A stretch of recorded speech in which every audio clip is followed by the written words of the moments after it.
Okay. Hello, everybody.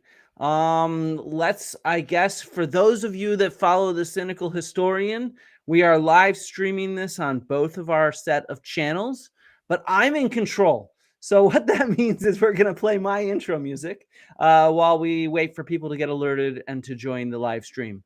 So everybody we'll get started in about a minute.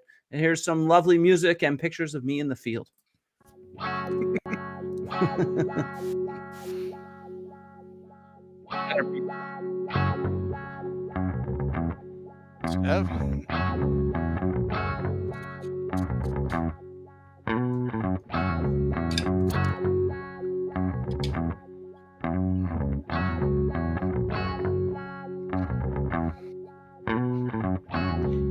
I can confirm that it is on both of my channels.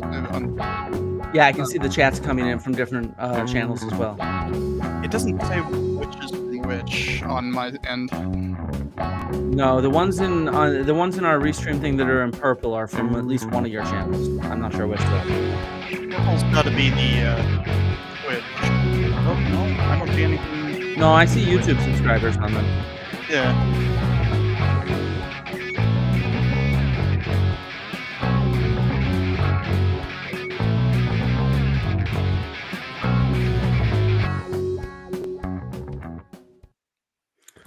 All right. Hopefully we got a bunch of people in the door. It looks like we do. And great.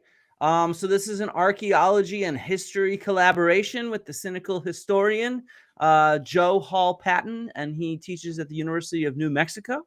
And for those that don't know me that are on the Cynical Historian channel, I'm Flint Dibble, and I'm an archaeologist, and I teach at Cardiff University.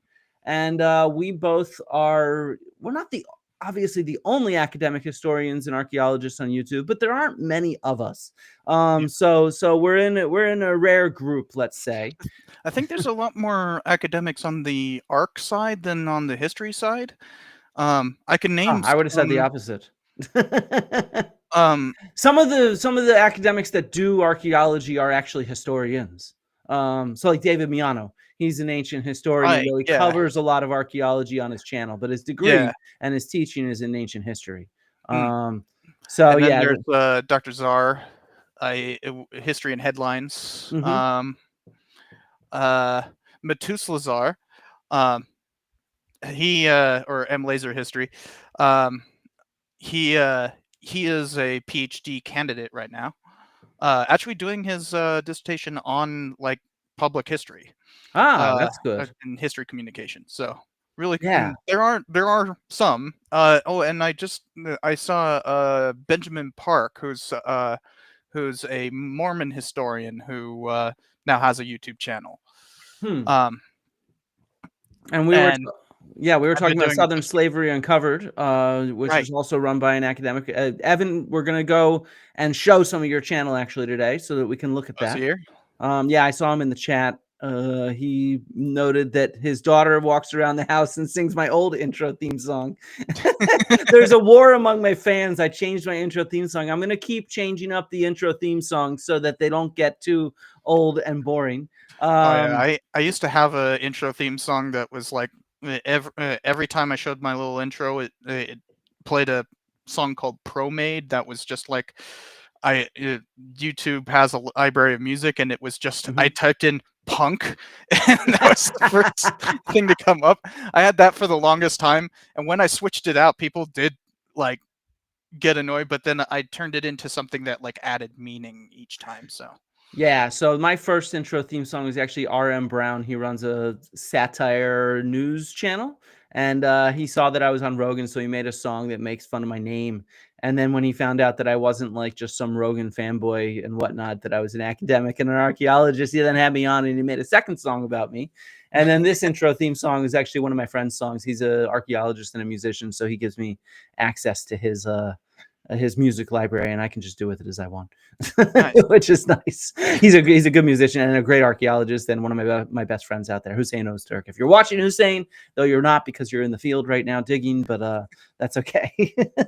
So we are here to kind of discuss public history, why historians should be stepping up and entering the public sphere. It doesn't need to be on YouTube, though YouTube is as good a place as any to do that, where you can actually reach a wide audience. As And Marcus Brownlee says, YouTube is the S tier of social media. the S tier, yeah, there you go. Yes, the YouTube is kind of the S tier. In my mind, I think I started off doing public history and archaeology on Twitter. And so I wrote Twitter threads, and that's how I sort of made my name publicly. And that's actually how I ended up debating Graham Hancock, was through my Twitter threads.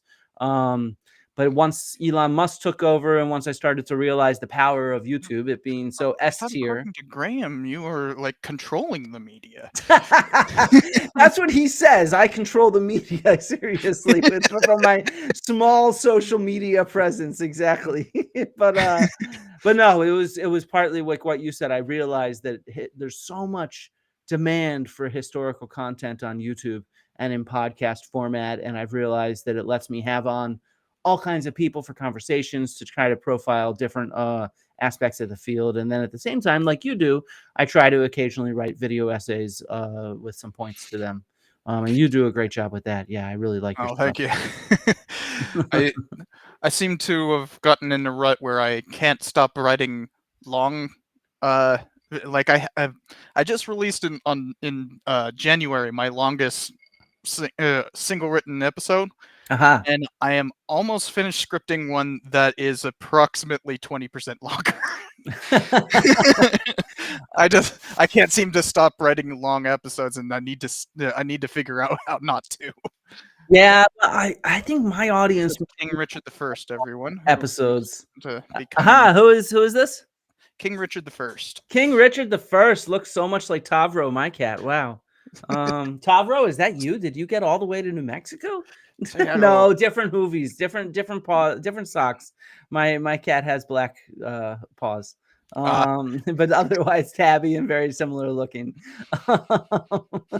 King Richard I. Yeah, so my cat, tell me the story behind King Richard I. I got him as a pound cat. You know, I went to the pound and was going around with the toy, seeing which ones were most reactive, and I sat down to do some paperwork, and he was in one of the little glass cases, and he's just flopping about. Like, okay, I need to see that one. And picked him. The pound had named him King. So I had to choose which one. So I went to, I was still getting my PhD at this point. This was like 2019, I think I got him. Yeah, August 2019. We, like, semester had just started, and we went to a brewery, and I'm just kind of like, I just got a cat named King. I need to figure out what King to name him, and I'm thinking like, there was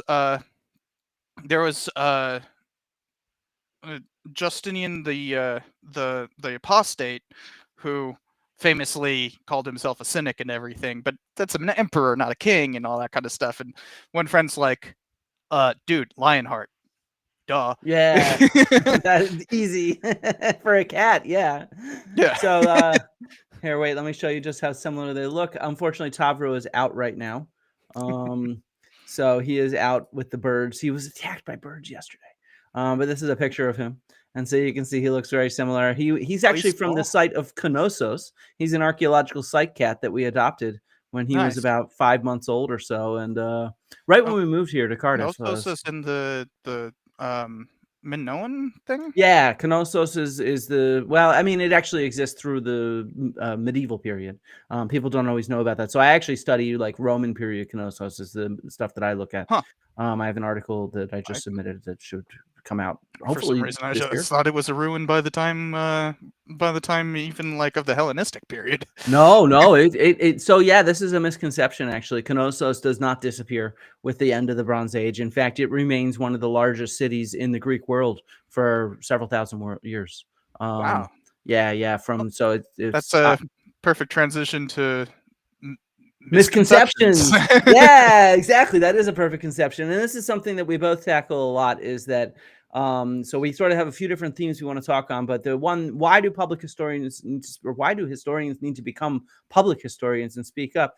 It's because there's so many misconceptions out there. Like, people just don't quite understand what history is and how it goes. So to introduce to my channel, Joe here, let's play a short clip from his Wild West video, which I think does a great job of showing this.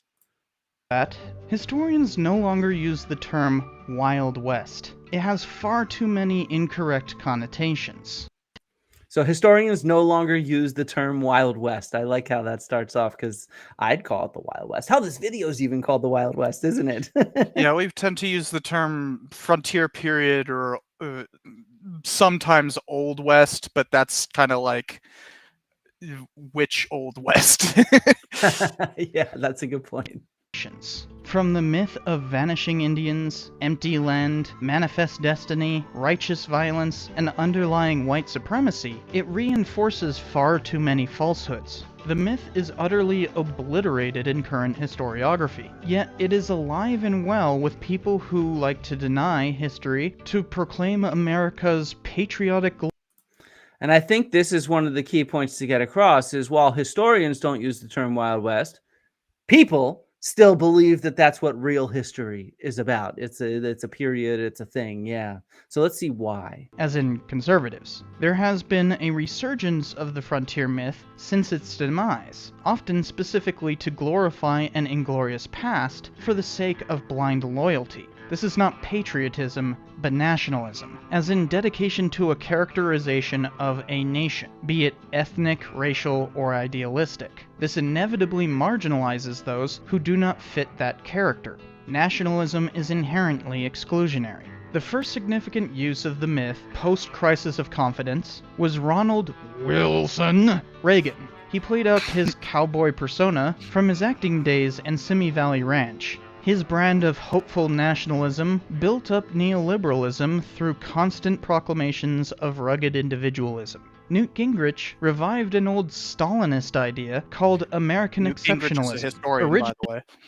Which I actually did not know that American exceptionalism was used as an insult by Stalin. And this is actually, to me, was really fascinating when I saw this video of yours. I was like, what? American exceptionalism, which we prize, that originally started as an insult to us because we like to think of ourselves as so exceptional. Yeah, and it's also really kind of crazy how much Newt Gingrich, of all people, was the one to make that myth happen. Yeah, it is really weird. It's really weird. Yeah. It was to explain why Americans were so reluctant to accept communism, because American capitalism represented an exception to the normal laws of historical development. As a historian, Gingrich used the frontier thesis to proclaim that rugged individualism. And something I'd like to point out. Notice that I actually use Chicago Manual style for my footnotes. You're a dork. Yeah. But I'm very proud of that. Exceptional. This was a powerful invocation, because Gingrich could label anyone who didn't fit that nationalist stereotype or was unwilling to use such an oversimplification as un-American. From the late 1980s onward, anything conservatives deem opposed to individualism is labeled un-American, despite the falsehood of that perspective. Such patently hateful rhetoric easily gets put in what Pat Buchanan called the Ho Chi Minh Trail to Power. The culture war was framed as a debate over our most fundamental ideas about who we are as Americans. This revival of nationalism avoided the debate over actual policy and diverted attention to who was truly American. This is just a thing about like the culture war and everything. We don't have to go through all of it, but yeah, that's the basic idea. Is that a lot of what we think of in terms of the myth of the Wild West and that is actually a fairly recent creation or a continuation of something that is long debunked. And it's used for political purposes in a way that denies history, even while it's being pushed by a historian. Though Newt Gingrich was not a Western historian, he was a Revolutionary War historian. Huh. Interesting. He's still alive, isn't he? I think so. Wouldn't. Okay, so is. Well, I don't know if he's still a historian though. Well, yeah, he's not really writing history anymore, so he doesn't he's Yeah, he's no still longer alive. working as a historian, but he's not like disgraced or anything, you know? Yeah, that makes sense. But it is interesting. I just did someone asked me in the chat. I did some filming yesterday with Alice Roberts. She's doing a documentary on the Holy Grail, and so we were critiquing this one possible Grail that was excavated, and it's hilarious because it's actually presented and excavated by a real historian in England or Scotland, actually. And I'm not going to give away too much about this because it's not my documentary, but Oh, is that one where it's like a green bowl? no, it's wooden. It's a wooden bowl, and it was excavated by an American historian though. And so it's just like people who are historians of one thing sometimes become pseudo historians of Oh yeah. another period in another area. It's actually not too uncommon. If you saw my Cosmic Summit video, there's Well, lots of scientists there who are scientists of one thing but pseudoscientists of another thing. Well, a And lot of so the yeah. time, like the entire Wild West myth is best summed up by a historian who wrote kind of like the foundational text for my field. Uh, a guy named whoa, how am I forgetting his name? Oh no, I hate it when this happens. Uh, Three names. Turner is his last name. Ah, the Turner Frontier thesis is what it was. Okay, yeah, you might actually mention this in the last 30 seconds of this clip. Do you want me to finish Oh, the clip? sure. I have 30 I seconds didn't left. realize As where a in the video it was. consequence, we've had a few revivals of the Western I genre, might some mention it here. critical of the myth, and others wholeheartedly promulgating it, long after its expiration date. The so-called Wild West is the story people tell to inform American identity and exclude those who do not fit. The frontiersman ideal can be invoked to justify pretty much anything. The myth is what defines American exceptionalism. Yet the truth is, there is no such thing as a national character. The stories we tell about the frontier need to improve and catch up with the last half-century of scholarship. There's plenty. No, that's all the clip I have. So I guess you mentioned it elsewhere. I think you mentioned Turner. Yeah. Yeah, I mean, like the video's like 35 minutes or something like that. But like, Someone mentions Frederick Jackson Turner. Yeah, thank you. there you go. Oh, it's Matthew Housley. Yeah. Matthew's comes to the channel. He comes onto my Twitch streams regularly too. And yeah, the Frederick Jackson Turner wasn't a pseudo historian. He wasn't speaking out of his field or anything. In fact, he was pushing a theory that basically became the foundation of American exceptionalism. But at the time, it was a wholly like accepted. It like if you know of the Columbian Exposition of 1893, kind of the biggest world expo Yeah. ever. It's actually the largest to ever happen, larger than the one that happened in England in like the Crystal Palace exposition, which was like 1858 or something like that, or the 1962 one in Paris, which is kind of like seen as like the beginning of modern computers. But like the both of those pale in comparison to the Chicago exposition, and Turner gave his thesis there. Huh. Like his building actually was across a field where the Wild Bill Cody, I mean Buffalo Bill Cody, was doing his Wild West show. Like they could see it from the windows, and the other part of the Holy Trinity of the frontier myth, well, Teddy Roosevelt, possibly attended Turner's thing. They became pen pals and everything, and both of them would end up being presidents of the American Historical Association. So these aren't like fringe. This didn't start off as like some fringe theory that like kind of got accepted, or it didn't start off as like somebody outside the profession coming in. It was the call was within the house the whole time. Yeah.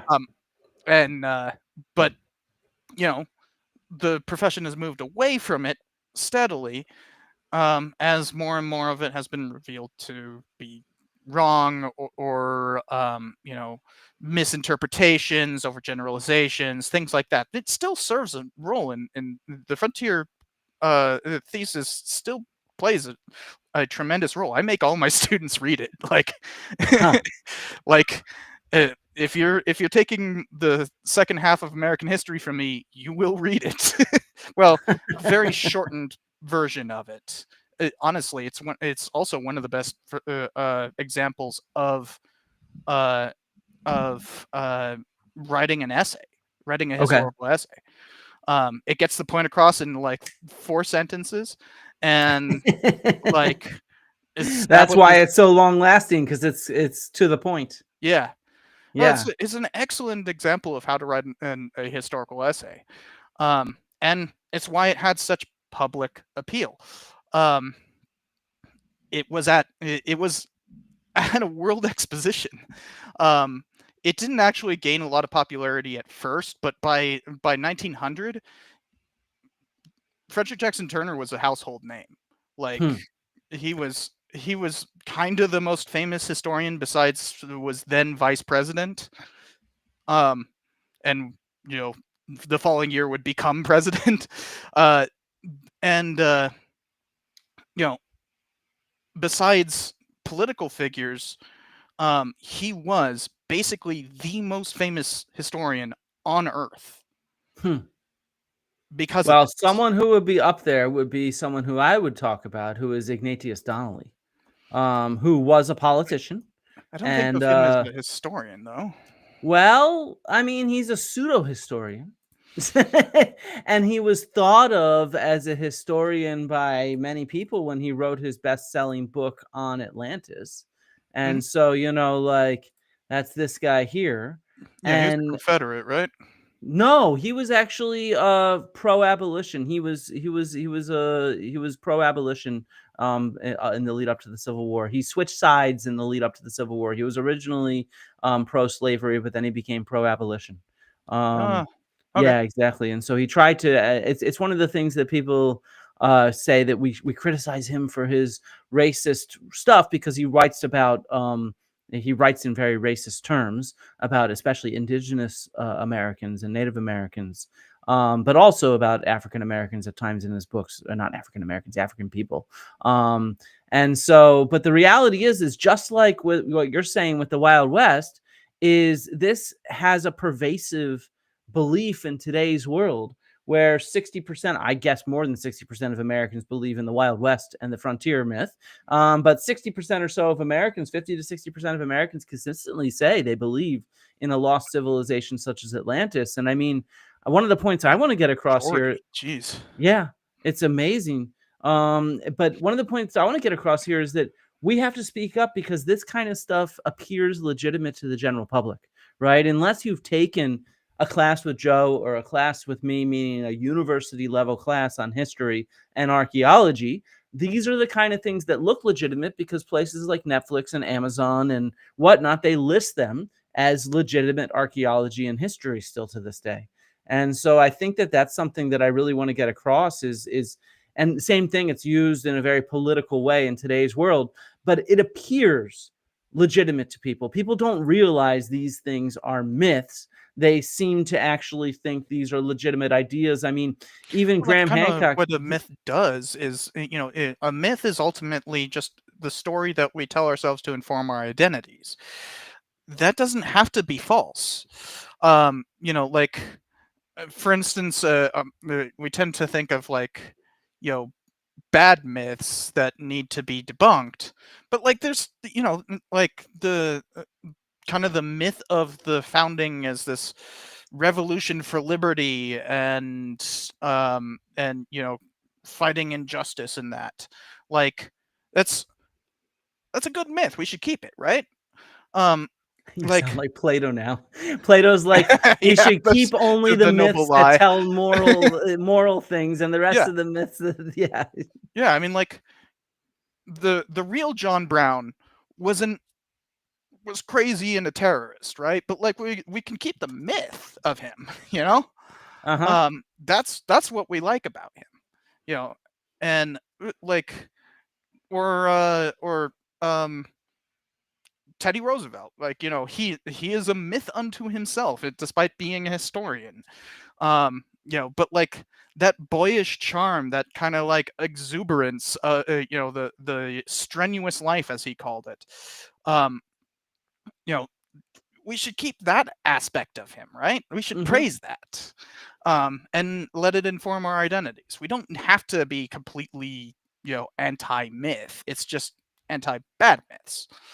Yeah, and I mean, I think that we need to accept that there's always going to be myths. Not everybody's going to have a university level education in every single field of study.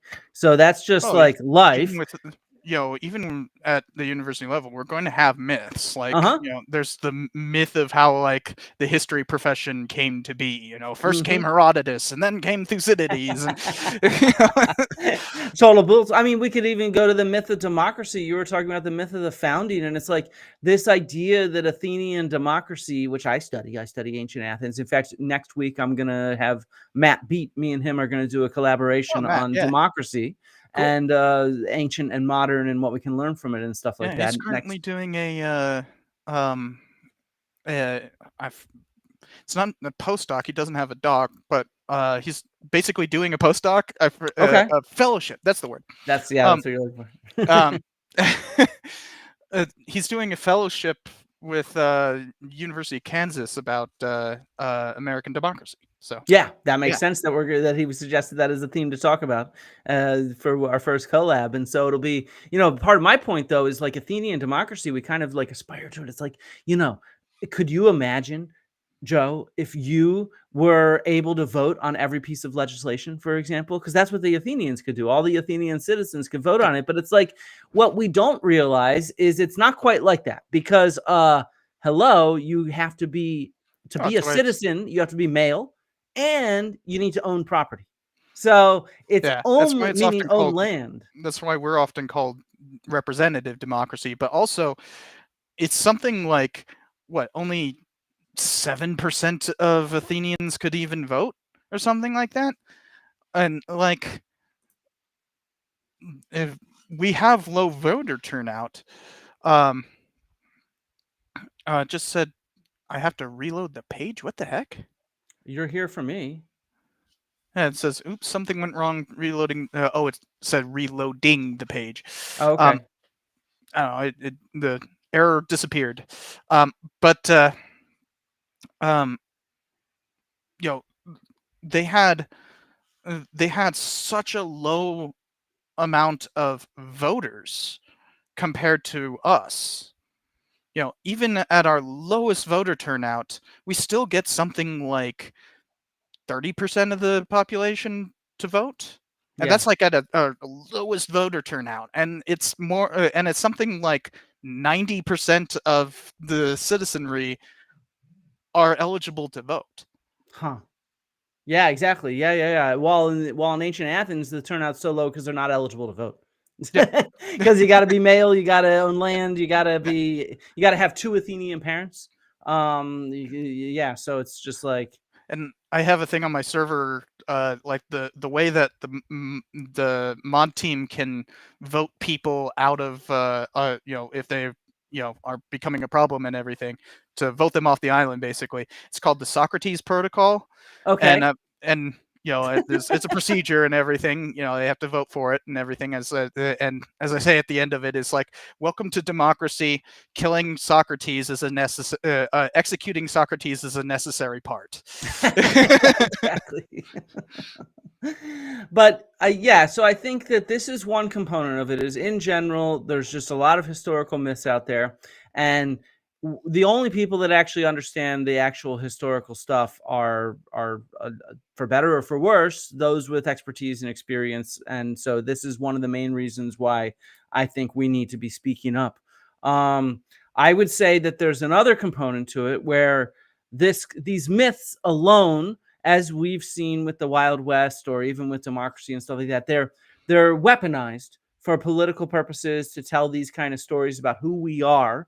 and therefore what we should be doing politically. Which I've always tell people, like history is so important because every single decision we make comes from our own personal history, our own knowledge of history. Every decision a president makes, every decision that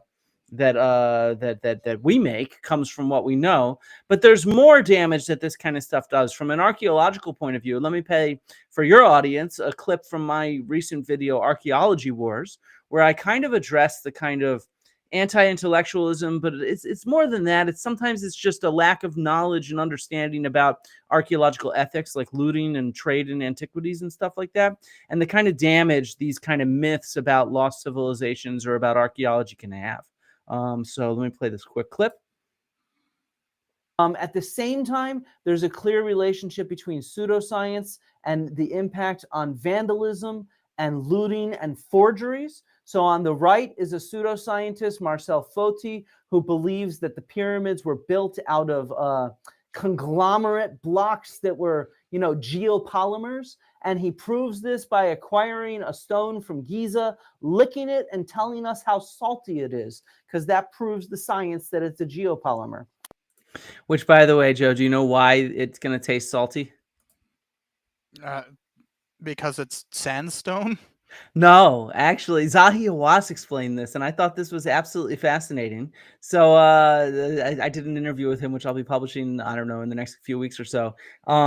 In a sense, there's so many people going into the pyramids as tourists. Their breath and their perspiration, it over years, it creates a salt crust on all the stones inside. So they have to periodically scrub away all the salt. So of course, if you have a piece of rock from inside the pyramids and you lick it, what you're licking is 100 years worth of sweat and perspiration.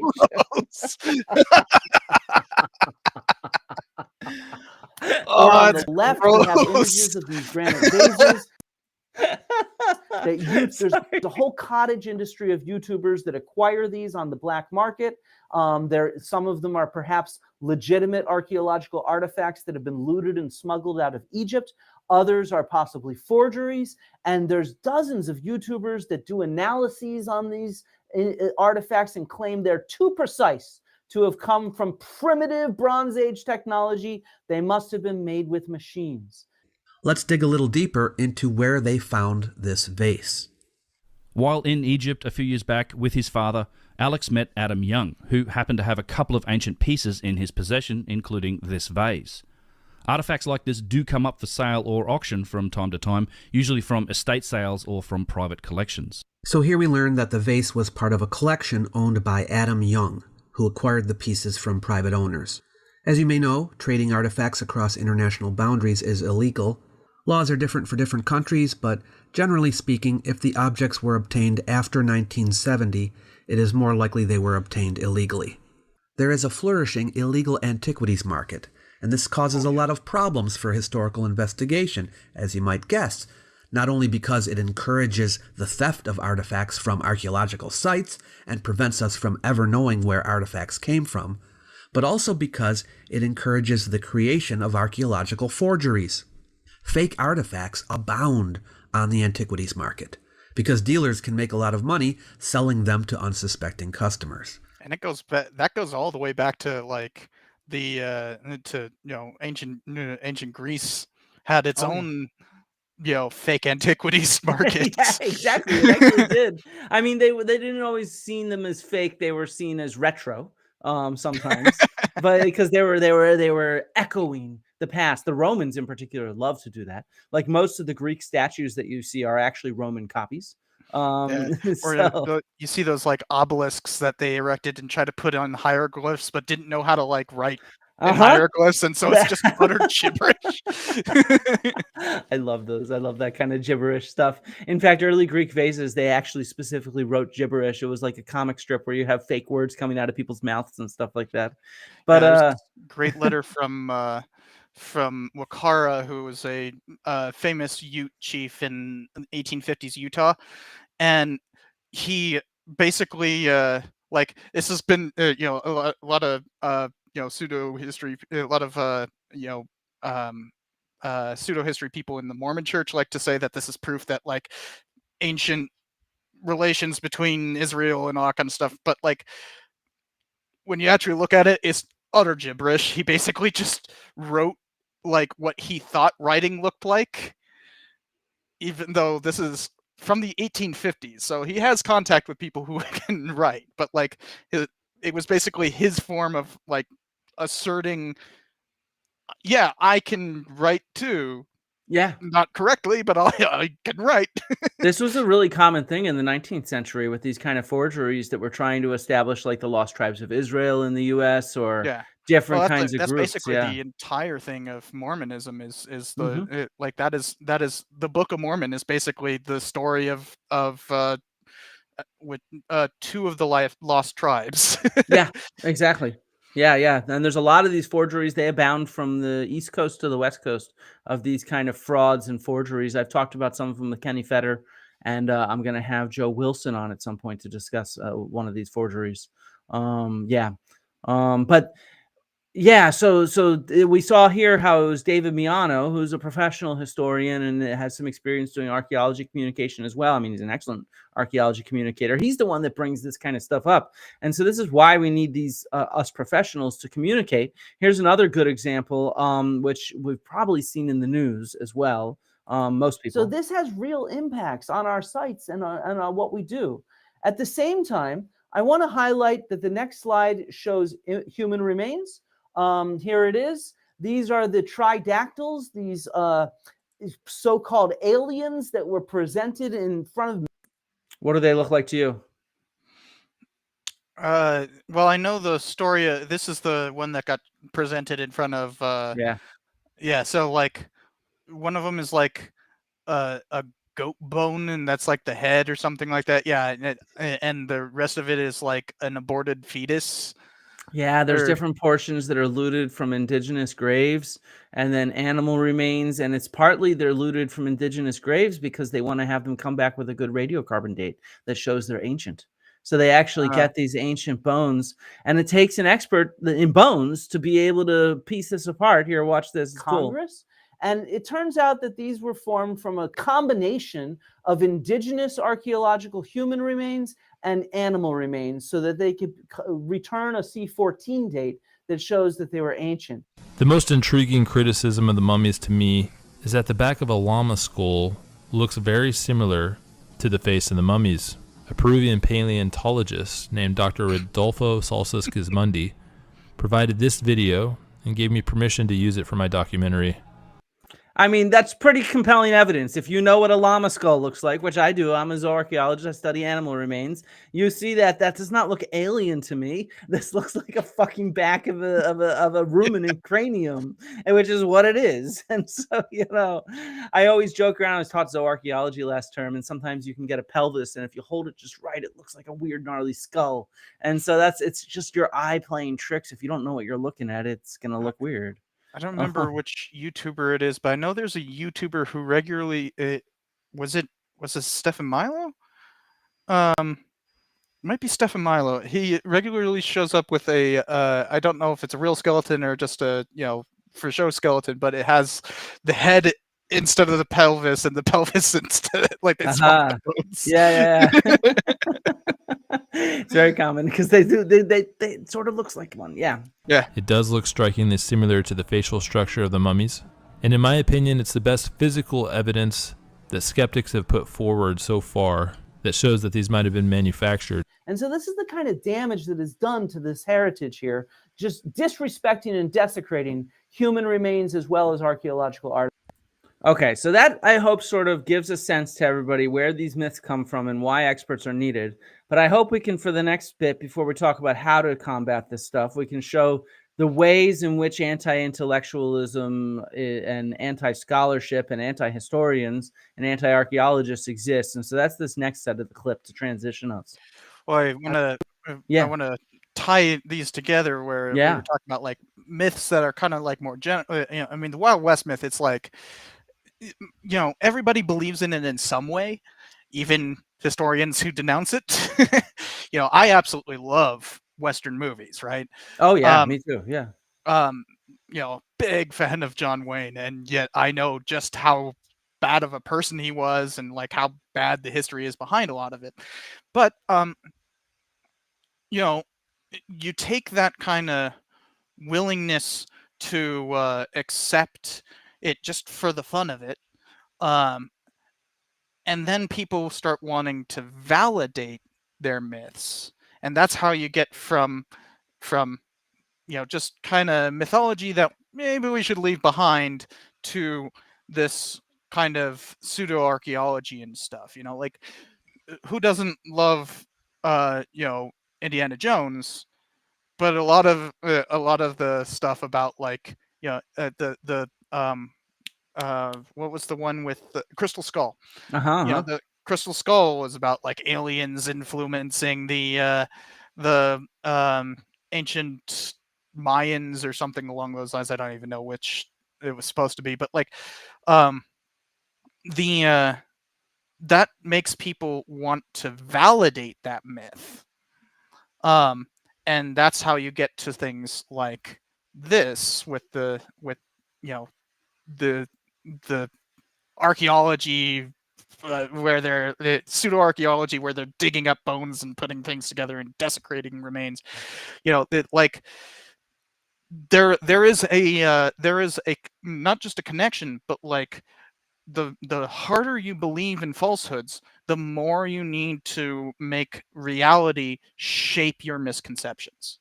Yeah, I agree with you. I think that that's exactly what it comes from. It's this cognitive dissonance of believing this myth because it seems legitimate. Like, the Atlantis myth, I always say to everybody, of course it seems so seductive and legitimate. It's embedded in Lord of the Rings, for example. Like, Numenor is Atlantis, and Gondor and Arnor are the survivors. Yeah. Tolkien was very clear about this, and there's so many different examples of these myths that show up in our fiction. You mentioned Wild West movies. We could think about movies about democracy and the Greeks. We could think about all these myths we're talking about. They're so seductive because we see them everywhere, from fiction to nonfiction. And then you get some stuffy, arrogant fool like you or me who is like, no, actually, you know that you're wrong. It's actually not correct. Well, actually. And so that cognitive dissonance then creates this kind of creation of frauds, like this desecration of indigenous remains that we've seen, where they have to use that to prove their myths, or the kind of attacks that we see on scholars and intellectuals and experts that we're starting to see increase in our world. Let's give a little taste of some of those now. Showing human remains now. And they also target our colleagues. This is a very clear targeting of our colleagues. For example, after the SAAs published a letter denouncing ancient apocalypse, Jimmy Corsetti replied by doxing the entire board of the SAAs, their names, their photographs, and their emails. And he said that these are people that are making these decisions and they should be targeted.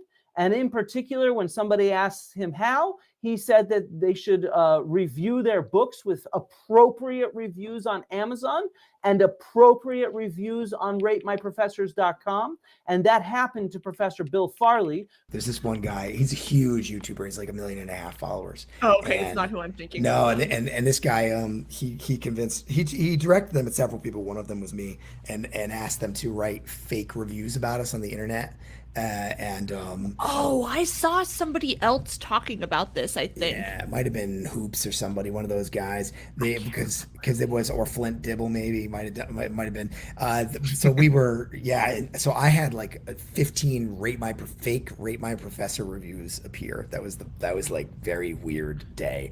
And I tried to get them taken down, and they deleted some of them. Some of them are actually still up, and they're hilariously fake. They're clearly written by like 62-year-old men in their basements who definitely have never taken my classes. But they also called my employer, tried to get me fired. I had a whole day on the phone with HR and my dean and the police department, the university police department. Us professionals, and I've had days like that because these same guys have tried to get me fired, and I've had to speak with HR about some of the lies that they've slung about me and stuff like that. And it's like, they're very clearly targeting us with these kind of lies, just straight up fucking lies. And this isn't just on the individual harassment level. We see it in national policy. We have a current president who is vehemently attacking academia. Ohio, Texas, and Florida have all passed measures that literally can well, in Ohio's case, can actually criminalize certain curricula, but in all three actually have curriculum approval from like elected regents and stuff like that, and can be challenged by parents. Um, we have a mass moral panic that seems to just kind of reinterpret itself every 6 months or so. First it was CRT and it was DEI, it's woke, and it just over and over and over again you have something new. And I did a whole episode about how this is actually not anything new. We've been doing this for a long time, but the rate has been increasing. And it's to the point that a lot of historians see this kind of harassment and go, I just don't want to deal with it. I did a conference at the National Council on Public History, and one of the toughest questions. This was with Matt Beat and Matus Lazar, and or M Laser History, and I was chairing the panel and everything, and the hardest question for us to answer was, hey, look, you guys face so much bigotry and everything. Like, we have our universities have specific policies in terms of workplace harassment. How does this not qualify as workplace harassment? And then shouldn't we not engage with social media as a result? This engenders a push for us to not be on social media. And like, this was at the National Council on Public History at a panel that was actually kind of shoved off to the side. We were literally downstairs where there were two other panels. One other panel. We were the one of two panels down there. Like, they had shoved us to the side, and but hilariously, ours was overflowing. They basically tried to hide us and couldn't do it well enough. But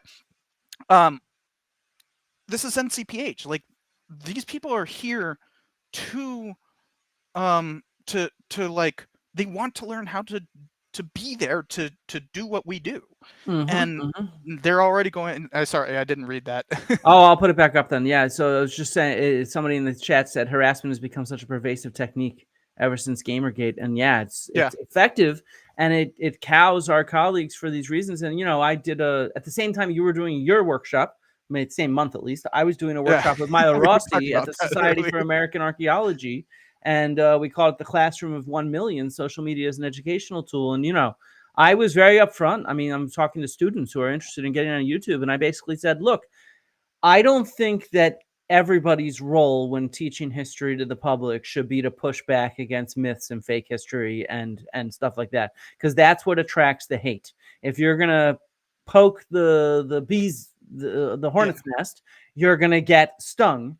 And as I've seen, as you said, you blocked people from your chat that were nasty to me, because there's, as my friends call it, a Flint hate cult out there of millions of people because of people like Joe Rogan and Graham Hancock and their huge influence, where you go anywhere on the internet, you're going to find people that call me a liar and just spew nasty hatred towards me, from my ethnicity to my looks to my cancer. Even they claim I'm weaponizing my fucking cancer now. Fuck you all. And so it's sort of like, I don't think that everybody needs to push harassment, but not on that scale. Yeah. For the most part, it's like, it's directed at me. I was inspired because of your showing on Joe Rogan too, and we actually discussed this in private, but to everyone else, I put out a video a while back on this kind of anti-history group that calls itself the Texas History Trust, and they are already this kind of like push for anti-intellectualism as an advocacy group. And your I had completely shoved that thing away. I thought it was too vehement, too much like, yeah, let's not advertise them. Well, I just want to see what they say. They say they're here to Yeah, do battle against warped history, yeah, meaning and real history. Uh-oh, my notice cat's the end here. of that thing. It says, in the name of diversity, equity, and inclusion, because diversity is what's ruining history. Like, also, if you go down, there's one where they actually complain about cynical historians. The cynical hue of warped history. It's about you, I'm man. going to destroy Texas. But like, the thing is that this is where that myth to myth to misconception to hatred goes. And like, this was a perfect example of that, and so I thought it was important. Now in my video, I chose not to even say their name for the first I think it was like first 5 minutes of it. I didn't actually say their name because I also felt like I was punching down because I have a bigger channel. Yeah. And the and all that kind of stuff. There's other reasons why I had shelved it. And in fact, I had shelved it again because I found out things about the lady who runs it that I didn't want to interfere with. But like, then Trump got elected, so it became another reason, because he literally had a platform of denying history as being, oh, there's all these Marxists in academia and all that kind of stuff, and we need to get rid of them, and like literal red baiting, and so there's this larger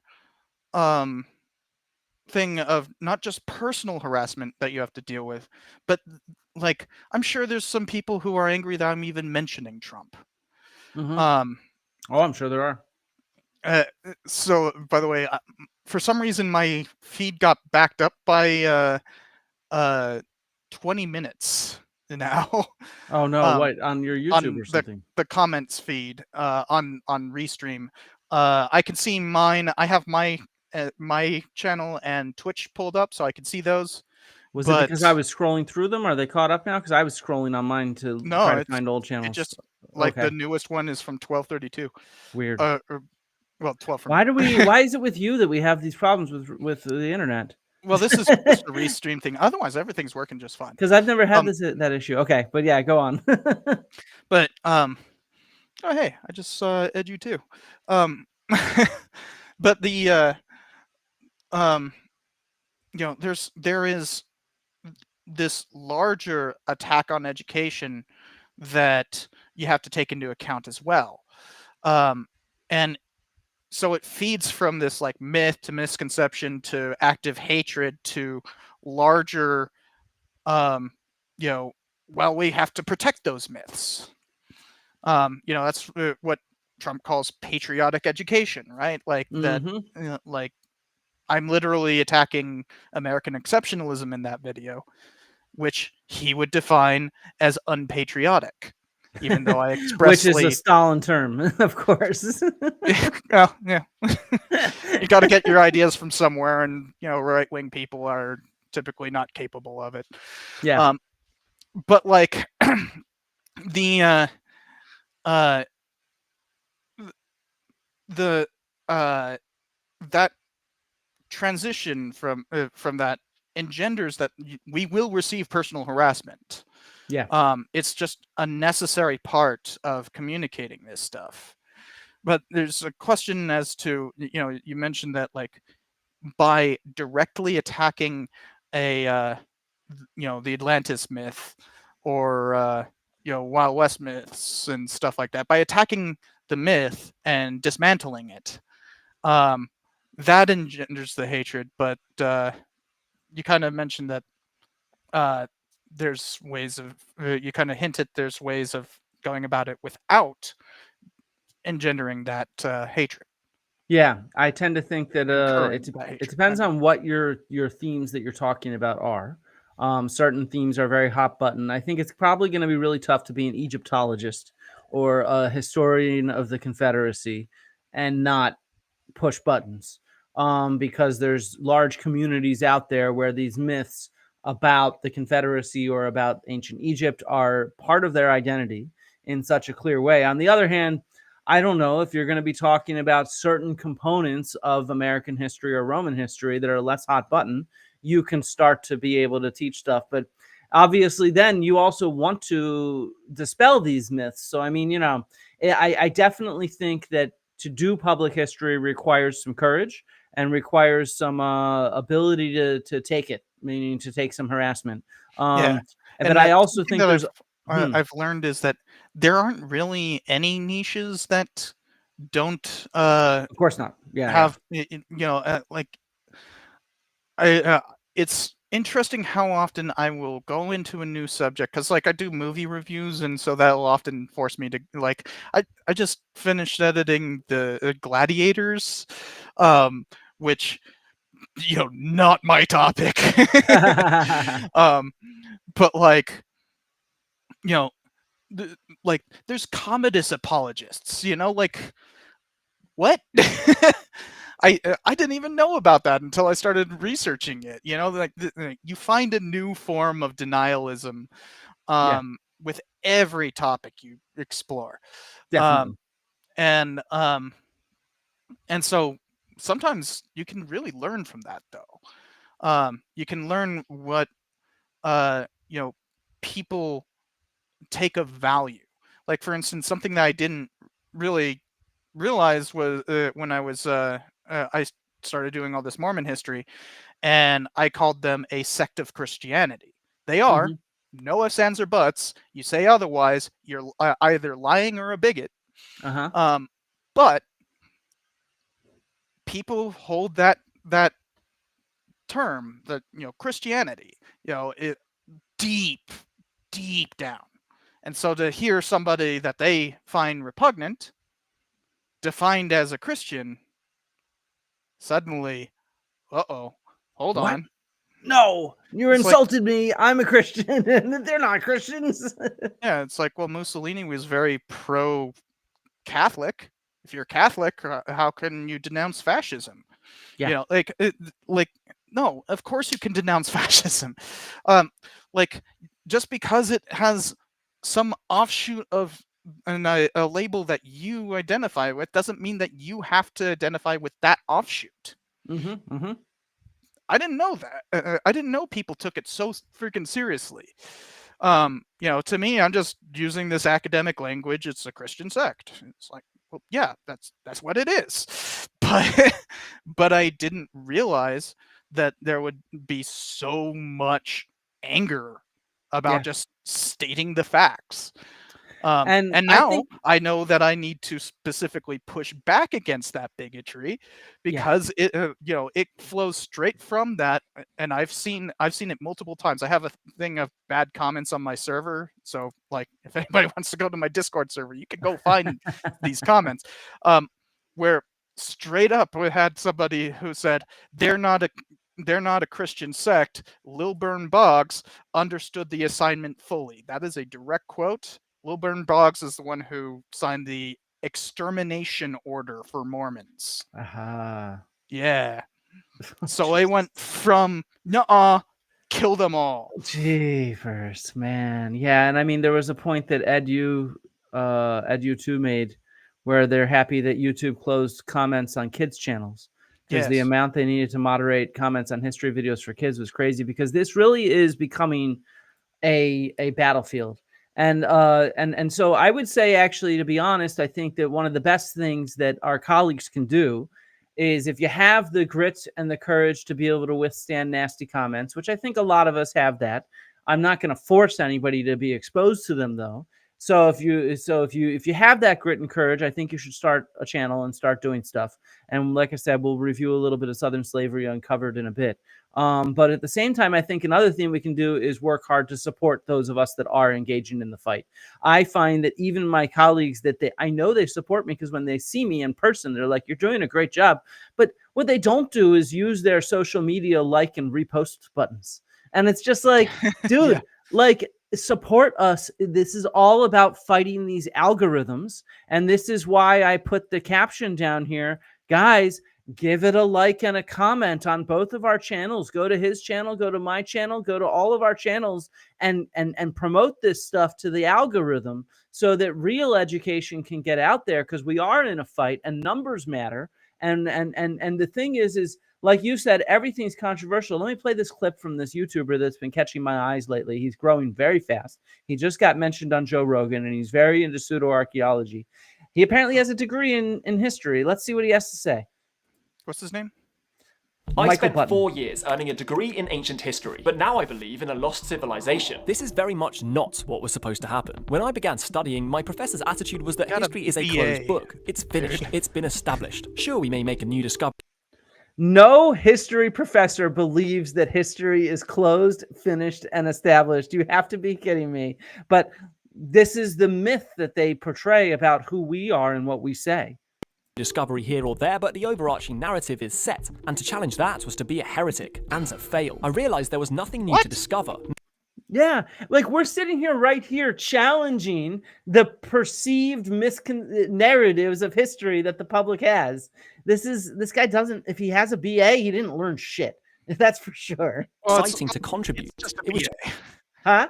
It's just a BA. It's not like sure, but still, a university level BA, you should know that history is not written and closed, and the narrative is set you should understand what historiography is. Yeah, because I mean, I just finished teaching the history of archaeology as an intro class that every single major has to take at my university, and it's like. And every ancient history and archaeology major takes classes like this on the critical reading of history and how we're constantly rewriting history. But whatever. Nothing new to discover, nothing exciting to contribute. It was just a matter of learning the stated facts and then repeating them. Whoever repeated the facts best became the most qualified ancient historian. Now, that's how it works. Whoever repeats the facts best becomes the most qualified ancient historian. What the fuck is this? Hold on, this guy has a BA. Okay, I was like saying, he has. Oh, he just has a BA, so he doesn't really understand like the internal qualms of current historiography. But this guy doesn't even know what historiography is. What the hell? That's my point. Yeah, and this is the lies that they tell about us and what we are and what we do and what we teach. If you've seen any of my videos before, you've probably realized I've since taken a slightly different view. But boy, was it a long road, and some of the stuff I saw on the inside really concerned me. The professors and students all had a certain mindset. They were clearly passionate about history and were mostly quite intelligent, but challenging the status quo was actively discouraged, and we simply weren't taught about anything mildly controversial. Göbekli Tepe, the fascinating ancient megalithic site in Turkey that's 50 times larger than Stonehenge and 6,000 years older than civilization itself, well, that wasn't even mentioned once. Think about that. I was studying ancient history, but I had to discover arguably the most fascinating ancient site in the world during my own time. If I brought it to my classes, I was told it wasn't worth discussion. So it's like... that's not even it's prehistory. Like... Yeah. Of course it was. Wow, this guy is an idiot. He's a complete. Well, he's an idiot, but his channel's growing very fast. It's been out for a year, and he has like millions of views.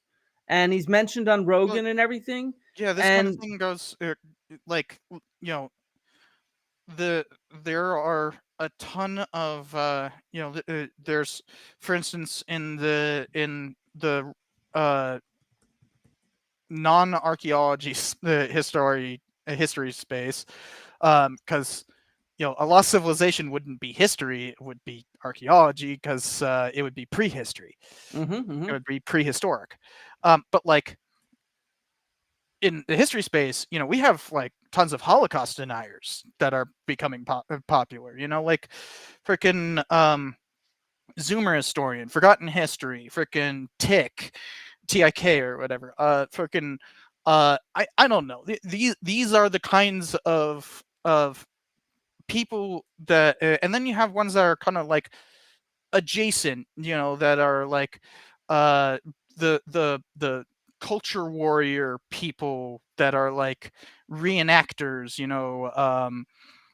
like Metatron or frickin' something Academy. I can't remember his name.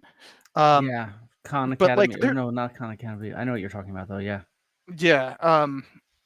He's the one who made the famous reaction of like, oh, they took Princess Peach out of her dress. Whoa. It's Oh just my like, god. and he tries to act like he's a serious freaking serious about history.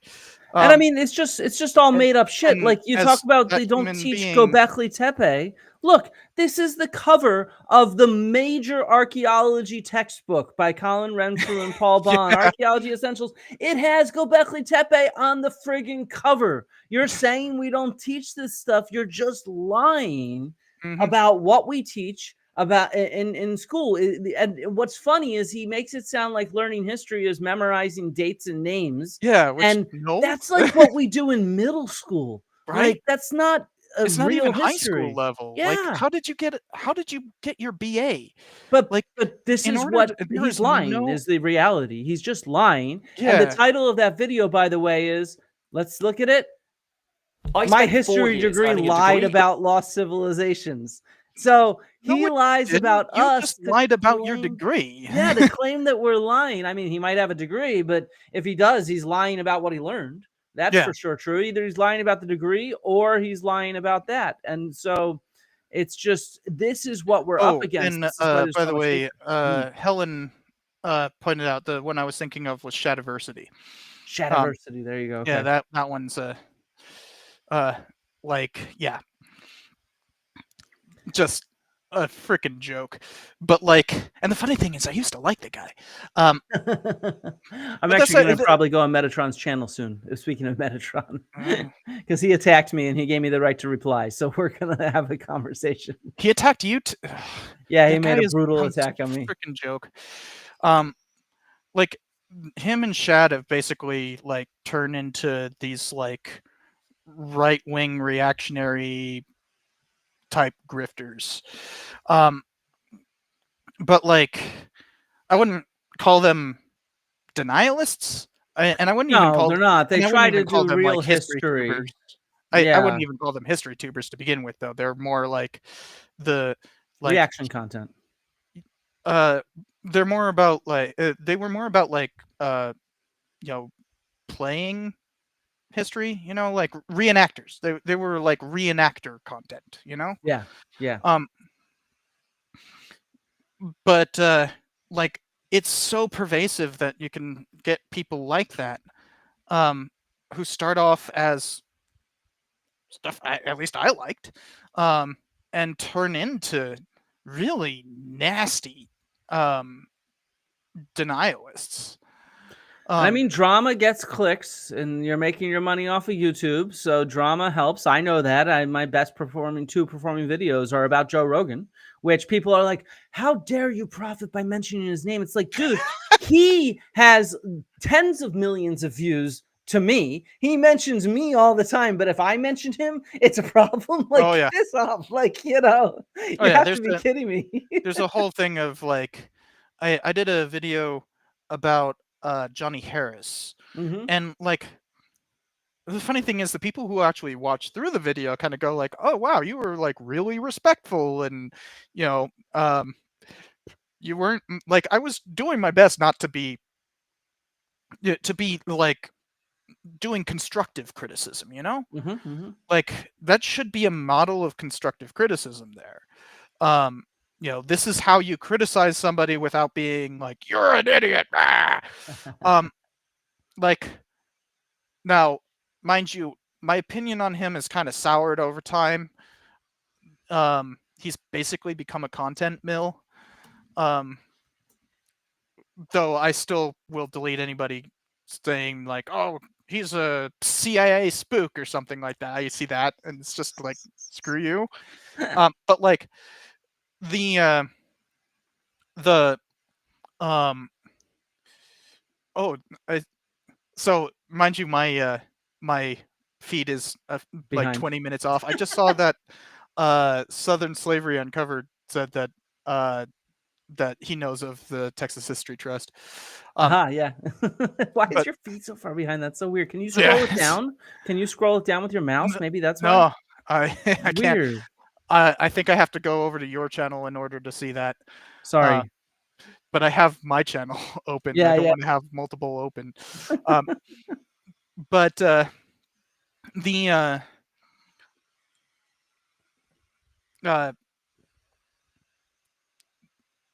there is that cottage industry of denying history, and it really is sad seeing people who I used to like moving over towards that. Yeah. I Like agree. Debunking Dan, like I went back and looked because I recognized his like little profile thing. It's a pretty distinctive one, very goofy looking, and I think he does that purposefully. But like it sticks out, right? Yeah, of And course. so I was like, oh yeah, I've talked to this guy before, and I went back and looked on my Twitter feed, and it's like we've had a pretty cordial interaction many a time, even having some cordial disagreements. Yeah. So did I for about a year until he decided to create this narrative that I lied. I broke Yeah. him in some way by showing Graham Hancock to be full of shit, and he went off the deep end. I, My next clip actually is him. So yeah, keep going. Tell me about him. well, I lost my path about Johnny Harris. Oh yeah, okay, yeah. Which, the thing on that was like, hey, you're doing all this stuff about Mormon history. I'm about to do a series on Mormon history. Like, I just hope that people will like see this video and realize that that what you did isn't the whole picture and isn't a wide enough picture to get a sense of what Mormon history is. Mm-hmm. You need to either pin a comment or do something to rectify this error. And like that was the thing. It wasn't a like you bad. It was, hey, you made a mistake. Here's how to fix it. Here's how to do better. And like there's that side, and then you got Dan, who's like gone so far off the deep end where it's like, I don't want to have anything to do with you, dude. No, of course not. And I mean, what's so crazy now is just some of these people that are pseudo historians, pseudo archaeologists are pretty good. They're meaning by pretty good. What I mean is they're so consistent in what they say that if they believe it or if they're lying about it, it's really tough to catch them, right? Because they're really good at what they do. But then you have someone like Dan who, like, I'm going to show you his second most popular video, and it is just the most nutso fucking thing out there. It's called Egyptologists, or Why Egyptologists Lie to You. A little over a month ago, the Egyptian Ministry of Tourism and Antiquities announced that it had found a new tomb in Saqqara. Oh, well, a new to us tomb. It's an ancient tomb. It's said to house the first fifth dynasty pharaohs, Userkov's son. The first fifth dynasty pharaohs. He's just being goofy. Like, yeah. Honestly, that's kind of endearing, Yeah. No, I'm just making fun of him because I have to make. I'm obliged to make fun of the dude because he doesn't stop making fun of me. So Serefre. And this tomb is said to be noteworthy because it has the largest door to nowhere, as fake doors that are a common feature in Egyptian tombs. This one's 14 foot tall, 3 foot wide, and pink granite. It is impressive. It's nothing to be scoffed at. However, it's not the most impressive feature of the find, in my opinion, and the most impressive thing to come out of the find, in my opinion, would just happen to be the fact that we are getting two different stories from official sources on the nature of this find. So strap yourselves in, grab something to drink, kick your feet up, get ready to hear me mispronounce I think I saw your coverage of this. So I was going to ask you, why do you think there might be two different official sources, but you might know. So let's not reveal it to everybody. I'm sure some people in the audience know because Professor Dave also covered this. But Professor Dave that I saw yeah. So let's see what these two different narratives are. Hi, my name.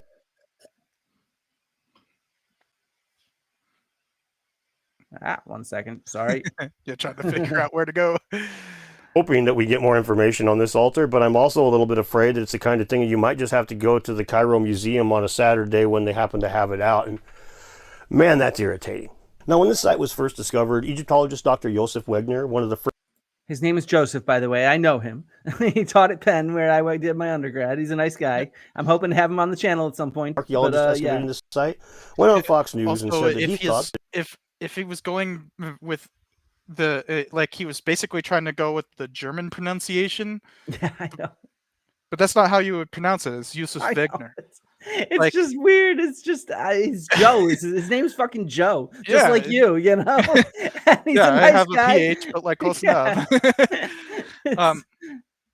And But yeah, yeah, and I'm guessing he goes by Wegner as well, since yeah, Wagner. Japan, Yeah, exactly. it's American. from the Abydos Yes. dynasty. Now, he said this was before it was announced as Usurkov's son, but the difference in time is staggering. Now, the Abydos dynasty is said to be a short-lived dynasty of kind of usurper type of royals that hung out in Abydos between the 15th and 16th dynasty, right in there, right? It's kind of hypothetical. So, just so people can follow, what Dan is trying to say is that Egyptologists, the team that put it out, this tomb at Saqqara, claims that it's from the 5th dynasty. So, like, we're talking like 4,000 years ago. This guy, Joseph Wegner, is claiming that it's from the Abydos dynasty, which is 2,000 years later than that, or 1,000 or so years later than that. It's not 100% that these guys existed. Dr. Joseph Wegner is of the opinion that they did. He was involved in the big find about 10 years ago that really drove the Abydos dynasty home. But my point here is that it's kind of interesting that we're getting really vastly different information. The Abydos dynasty between the 15th and 16th, like I said. Usurkov is from the 5th dynasty, the first pharaoh of the 5th dynasty. We're talking like 900 years here, okay? The differences that are going to be in that tomb are staggering, all right? We're getting two different stories. As a matter of fact, there's more evidence we're getting two different stories. When you look at the information that they gave us on the Ministry of Tourism and Antiquities Facebook page, they say that it was a purely Egyptian-ran mission, right? Like that it was just Egyptians that were doing the find. But this guy's clearly an American, right? He's not an Egyptian. He's clearly an American. But you can know why they made that little bit of bullshit up, right? That's clearly just like this national pride thing, like this. Just clearly national pride. So this is what Dan is saying. He's saying Egyptologists are lying because they're putting out two different stories. So let's show a clip from Professor Dave, who, with a bit of my help, he dug into this. And let's see what the real story actually is. You're getting two different stories because you're literally mixing up two different stories, you fucking moron. He's basing this entire video on this Fox News article about a tomb of Egyptian royalty behind a false door. That's the first thing he talked about. Then scroll down to the bottom. In an even more significant achievement, an archaeologist from the University of Pennsylvania found the long-lost tomb of an unknown Egyptian pharaoh. Let's click that link to go to a completely different article talking about a completely different site. This one is near Abydos, and this is the second thing Dan is talking about, pretending it's from the same story and talking about the same site. Dan is so goddamn illiterate, and I don't mean science illiterate, just regular illiterate, that he is taking two totally unrelated articles about two totally unrelated sites and pretending that they represent some kind of confusion among archaeologists about the age and nature of the Saqqara site. And of course, he just... Yeah, also, That's Saqqara and Abydos are like... nowhere near each other. Yeah. I mean, they're in Egypt. I mean, don't get me wrong. They're both near the Nile. But they're like 100 miles apart. Exactly. And this is, again, the title of that video that Dan has 300,000 views on. His second most viewed video, which he's not taken down, is based on him being an idiot and mixing up two different news stories about two different tombs, at two different sites, and claiming Egyptologists are lying. Yeah, so you had the video from him, right? Like, was that a saved one, or is that the actual video? A little over a month ago. I don't need to play it, but does he have like has he posted a correction or anything? At the beginning of his video afterwards, he said, "Sorry guys, I mixed that up." No, I mean, like, he should have something in the description. No, he doesn't even have anything in the description. If we go to it, we can go to it right now. Or like the pinned comment.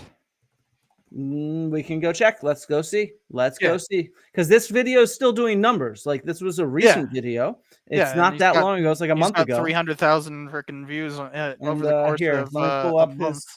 That's quite a good freaking showing. No, I want this button. So here we go. Second most popular, about 300,000 views. It's only from a month ago. You click on it here, and let's see. There's no pinned comment. The Okay. description, it just links to the tombs. Oh, yep, nope. Hieroglyph differences over time, Joseph Wagner's page.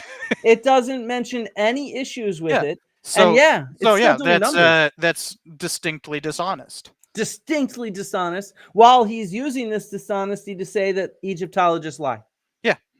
And he corrected it in his video afterwards, which has gotten like 10,000 views. Yeah, but So nobody saw it. If he didn't put it in the original video, then that's just plain dishonesty. Plain dishonest, because it's still doing numbers. It's still doing big numbers. As you know, you do a video that does a couple 100,000 in its first week, it's going to keep churning over the next 6 months and get another couple 100,000 views. Oh yeah, that thing's going to be over 1 million in the next year and a quarter. Yeah, and he's just letting it churn, and no correction, no nothing, while he claims that we lie. And so this is the kind of anti-intellectualism that we are up against. These people like Dan and Graham and Joe and Michael Button and Jimmy Corsetti and whatnot, they target us. And so, yeah, this is why whenever you speak up, it's going to get you targeted, because we are being targeted.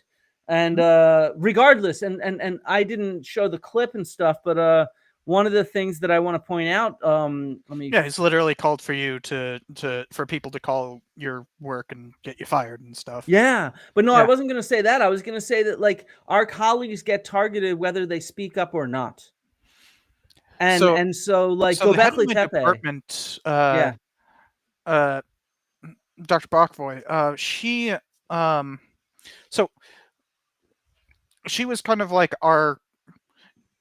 she focused on Eastern Europe, and therefore ended up having to speak up about the whole Ukraine invasion from Russia. And what was she was getting called by CNN and stuff like that, right? Then she started getting trolled by pro-Russian people on Twitter. And understand, Russia has like literal troll farms. Mhm.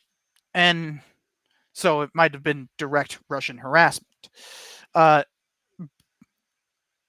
the interesting thing is, she has such a little social media presence that she didn't really realize that she was getting it until it started being directed at us. I was a student at the time. Okay, yeah. I was in the so the invasion started in 2022, so I think I was ABD by that point. All but for dissertation, for those who don't know. I think I was ABD by that point. Can't remember. But I was also teaching. And they started phishing us students. Jesus. So they started sending emails to us and that, because she had the temerity to to talk about her specialization, and basically trying to get our email addresses and stuff like that, phishing requests kind of thing. And this made her suddenly aware of this. And I remember speaking to her and her going like, should I just delete all my social media and everything? Because I was basically the resident freaking expert on social media. I'm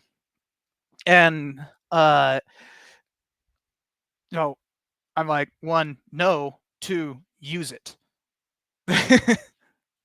Yes, I fully agree. And I think, as somebody says here, a Redditor, thanks, Redditor. Welcome to the world, climate scientists or any scientists involved in vaccines or GMOs.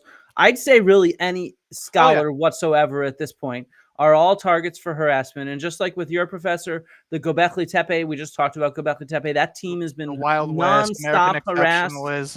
Yeah.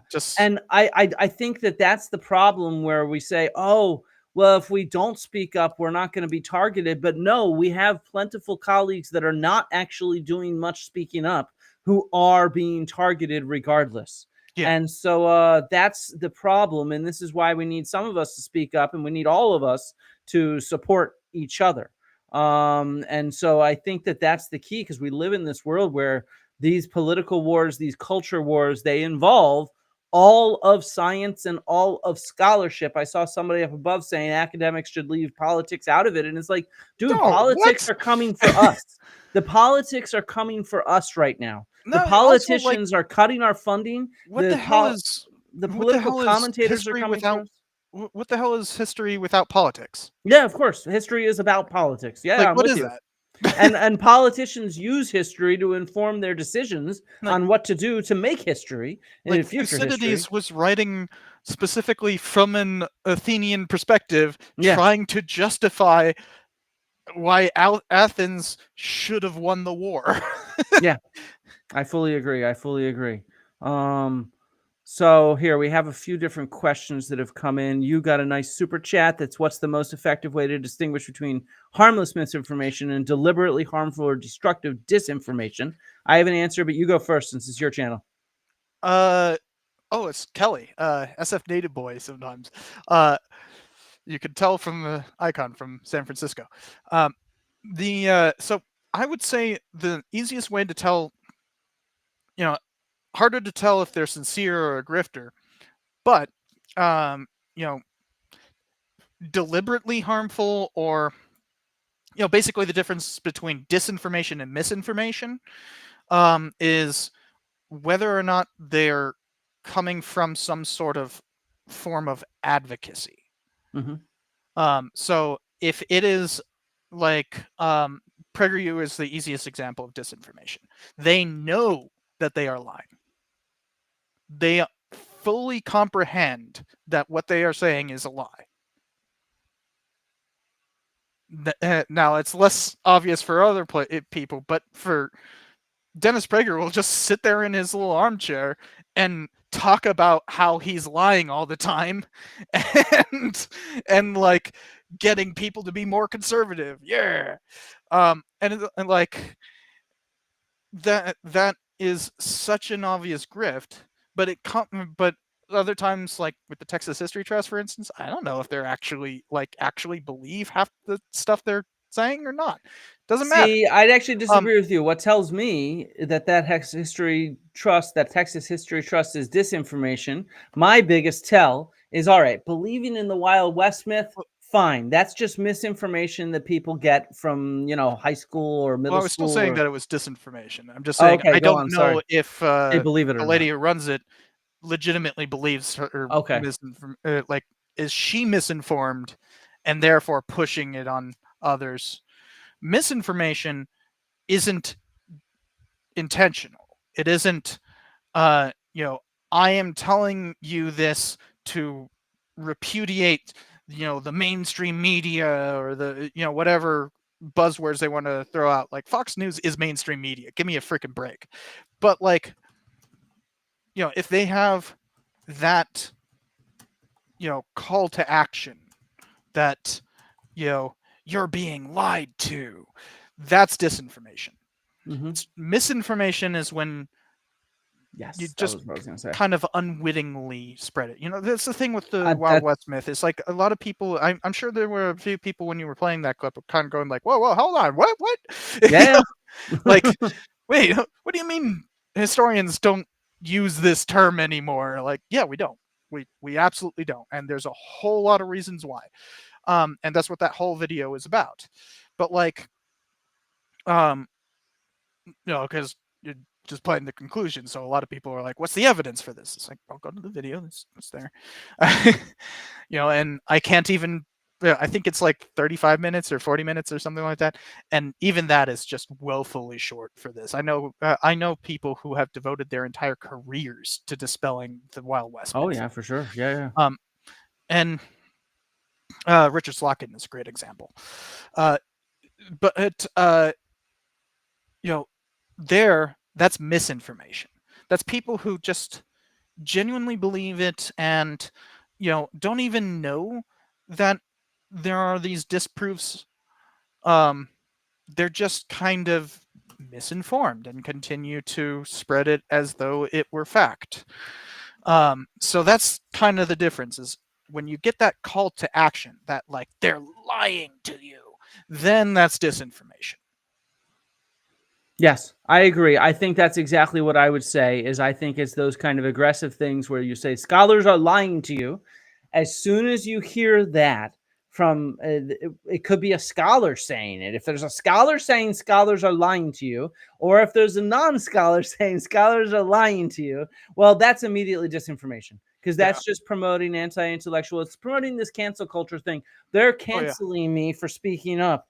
I As soon as somebody uses cancel culture as a kind of stick, well, that's disinformation. Like, fuck I off. like to I kind of avoid the term cancel culture nowadays because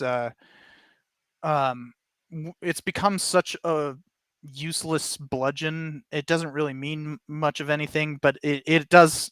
Like, it's conservatives love to complain about cancel culture, but then use it, Mhm. right?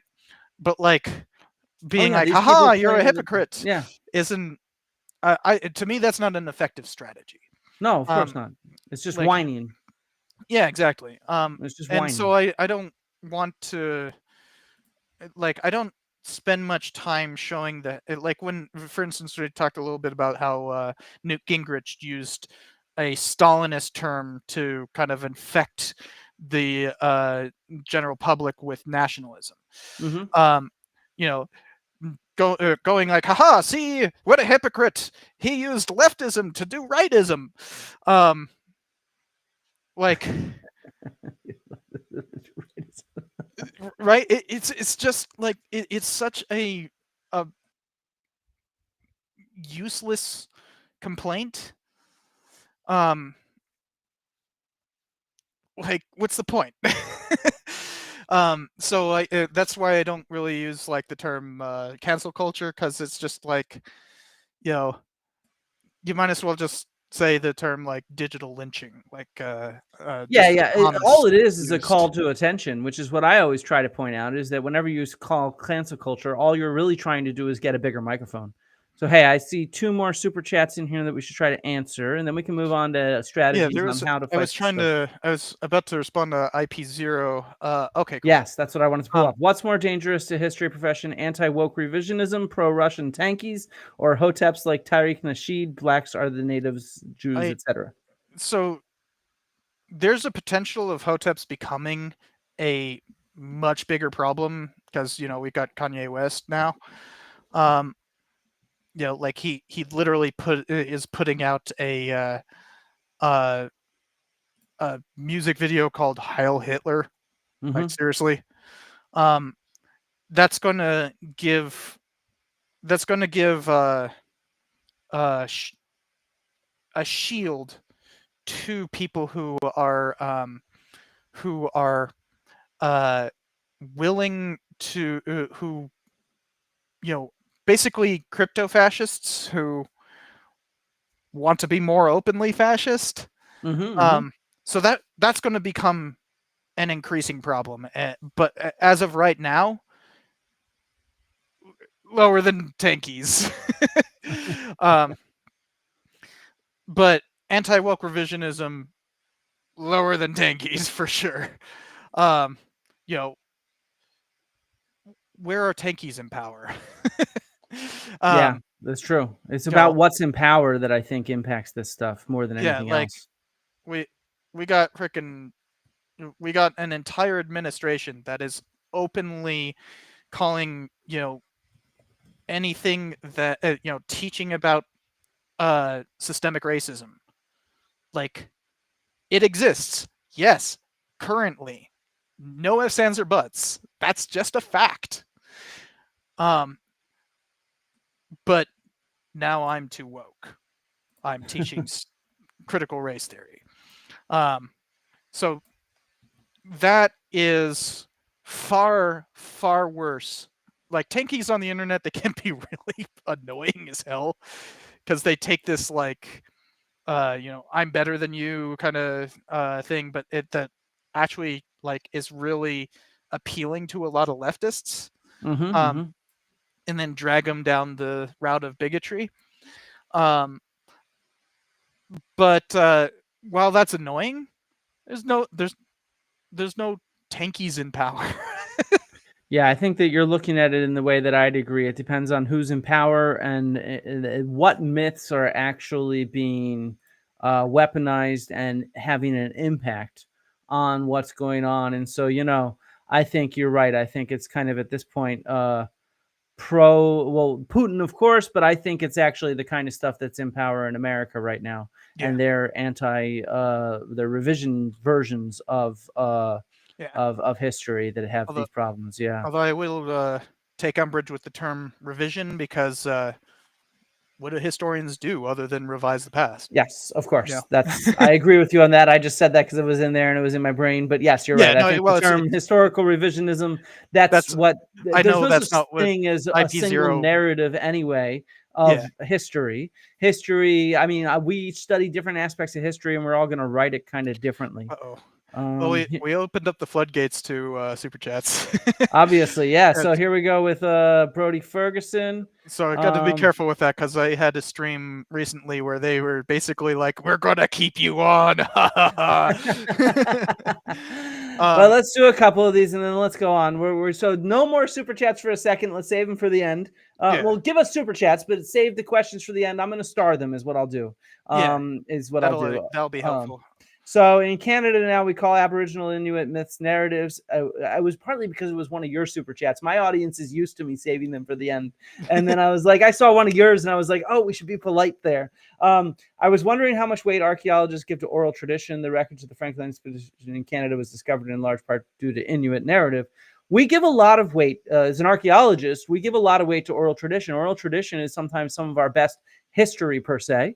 However, we also recognize how oral tradition is formed, which means it's constantly evolving and adapting with new speakers and new tellers and new audiences. And so being able to recognize that any sort of history, textual history, oral history, archaeological evidence, it's not just sort of like a photograph. It is something that is nuanced and is embedded in kind of different aspects of society, and the stories they tell, the meanings they have. That's actually how we take it. We don't see oral history as just history, right? It's not speaking but we don't see written history as just history either, right? So instead we see it as what it is, which is oral traditions, which tell these stories that matter and also sometimes relate aspects from deep in the history of these peoples. Yeah, and I think there's one thing that gets lost because this is actually a huge topic of conversation within the history profession. How much weight should we give to oral tradition? Because this is more. I mean, it says oral tradition, so not just oral history, and there's also a lot of stuff about oral history because there's a general. I've participated in these projects. Like for instance, I've ran interviews for the American Veterans Project, and in fact, I've been interviewed on there. You can find that. Basically, every interviewer gets interviewed so that they can know how to do it, and they try to have veterans do it.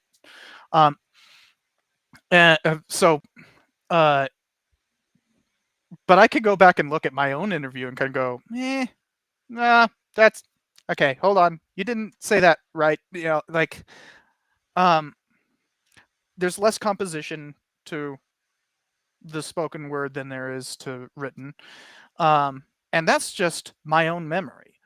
When you hand it down multiple generations, that engenders a game of telephone. Now, there's certain techniques that are used for keeping oral tradition alive and consistent. Sometimes amazingly so. And we have particular ways rhythms and rhyming and stuff like that. Yeah, that can help. yeah. Basically poetry. Right? Music. That's because like the Iliad is an example that like very obviously an oral tradition that was written down. But we have other oral traditions that we can compare to written history and see, oh, wow, the Norse got it right sometimes, with the sagas. We don't exactly have that ability to do that with archaeology, with ancient Americans. But the we do always have to take into account that it is a tradition. Mm-hmm. And there's one aspect of cynicism that is called peritrateti into nomisma. You probably know what that means, or deface the coinage for everyone else. But nomisma was often used as a joke about nomos, Mm-hmm. as in deface the customs. Yeah. So understand, I come from a place of cynicism, and therefore will question automatically a deep reliance on oral tradition. Yeah, I just think it's something that needs to be seen as nuanced and evolving. So when you look at Homeric epic, you brought up the Iliad. I've mentioned this in past streams, and I'm going to hopefully do a video on it because it's a chapter of my book, is the way in which it evolves over time. So you can see, for example, material culture, so archaeological artifacts that, for example, it was written down 600 BC-ish, 550 BC-ish during Pisistrated Athens. Maybe it was written down earlier. It's tough to tell. We have some snippets, but we know it was combined and compiled around that time. But it includes armor and weapons that were in vogue 300 years before that, so 900 BC, as well as weapons and armor that was in vogue 1200 BC, as well as descriptions of stuff from like 1500 BC. So there's this mishmash of what we can identify as archaeologists, this kind of material culture, armors, weapons, things like that, that appear at different times in the history of these peoples, but is all mishmashed in this oral story. Oh, and you're so talking about like the description of their armor and the helmets and the spears. There's even this one famous scene that I really like that Sue Sherritt of Sheffield showed, where she was the one that wrote this article and has written a lot on this, the archaeology of Homeric epic. And so, for example, in the Bronze Age, the type of spears people used were really heavy, big spears, right, where you'd stab people. In the Iron Age, they actually carried multiple spears in there for throwing. And so in the Homeric epic, in the Iliad, there's both those spears present. And there's this one scene where I forget which hero it is, where within the space of a line, he goes from having a Bronze Age spear in his hand to having an Iron Age spear in his hand. And so you can see how it all gets mishmashed together, which is why we want to read.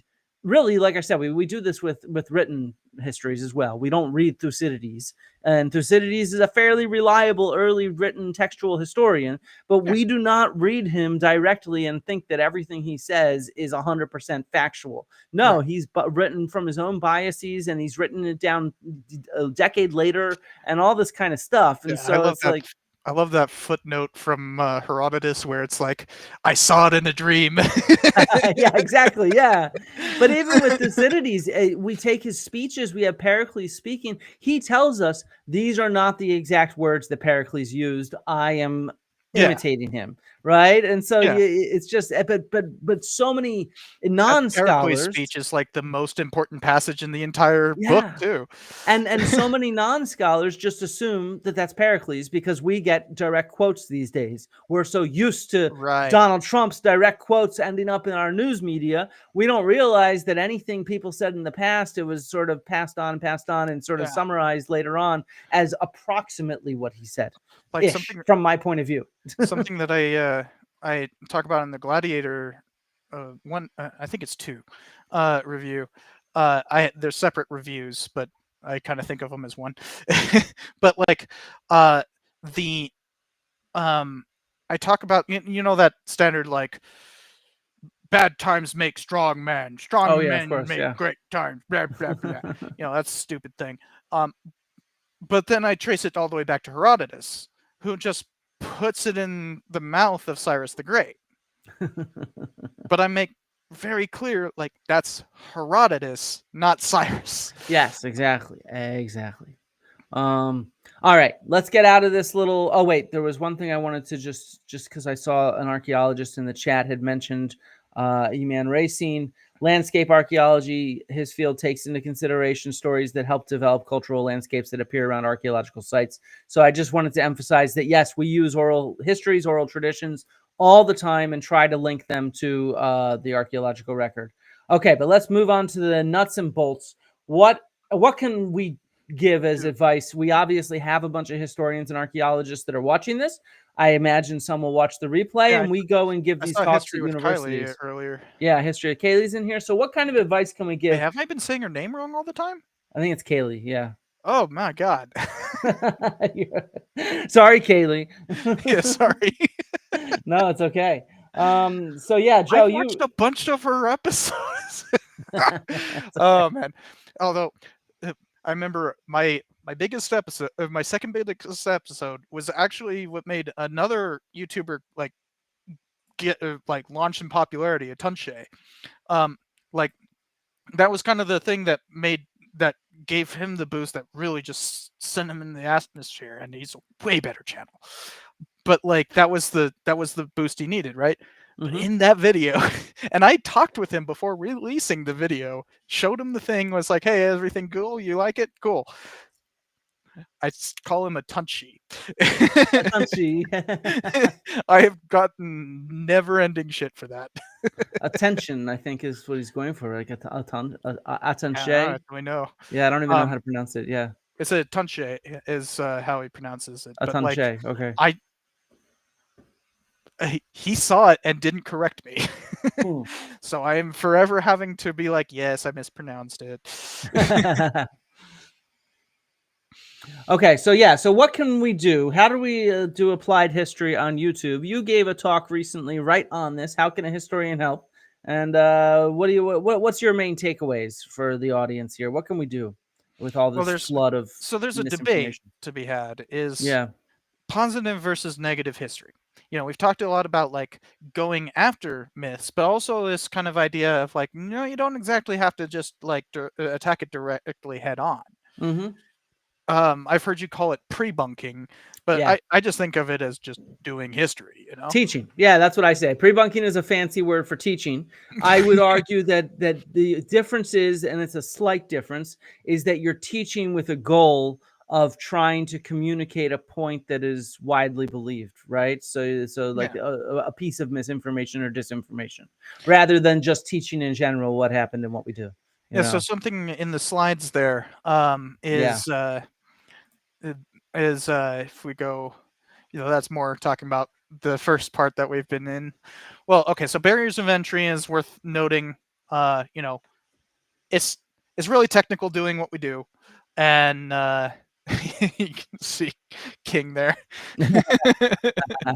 He's the real one pulling the strings. Yeah, he's on he's on mic even here. He's like ready to speak. Sometimes I will, you know, how cats will like, oh, warm seat. I was literally just like recording something and it's like, oh yeah, I'm going to be giving a talk. I better go take a picture. And then King's like, mine. But like, you know, there's that. There's also learning how to find your voice and everything, which the standard advice is find your niche, be authentic.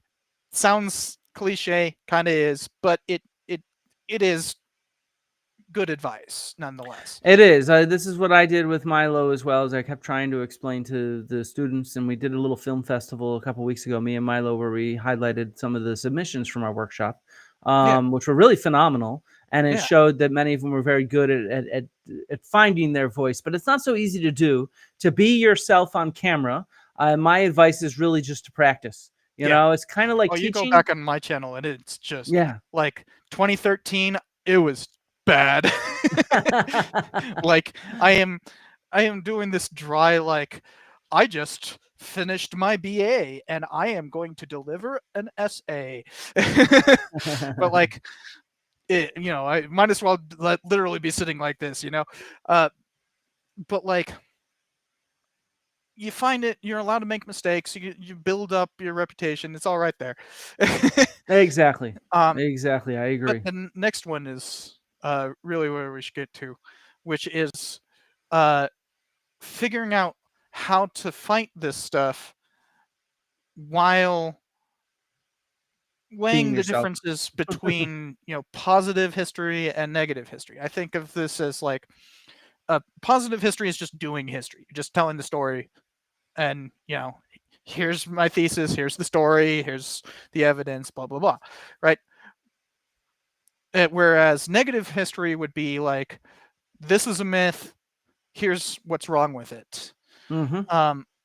So that's negative history. And you can kind of combine the two with that, like frontier history one that I did, where it's really about it's really about the history of that myth, Mm-hmm.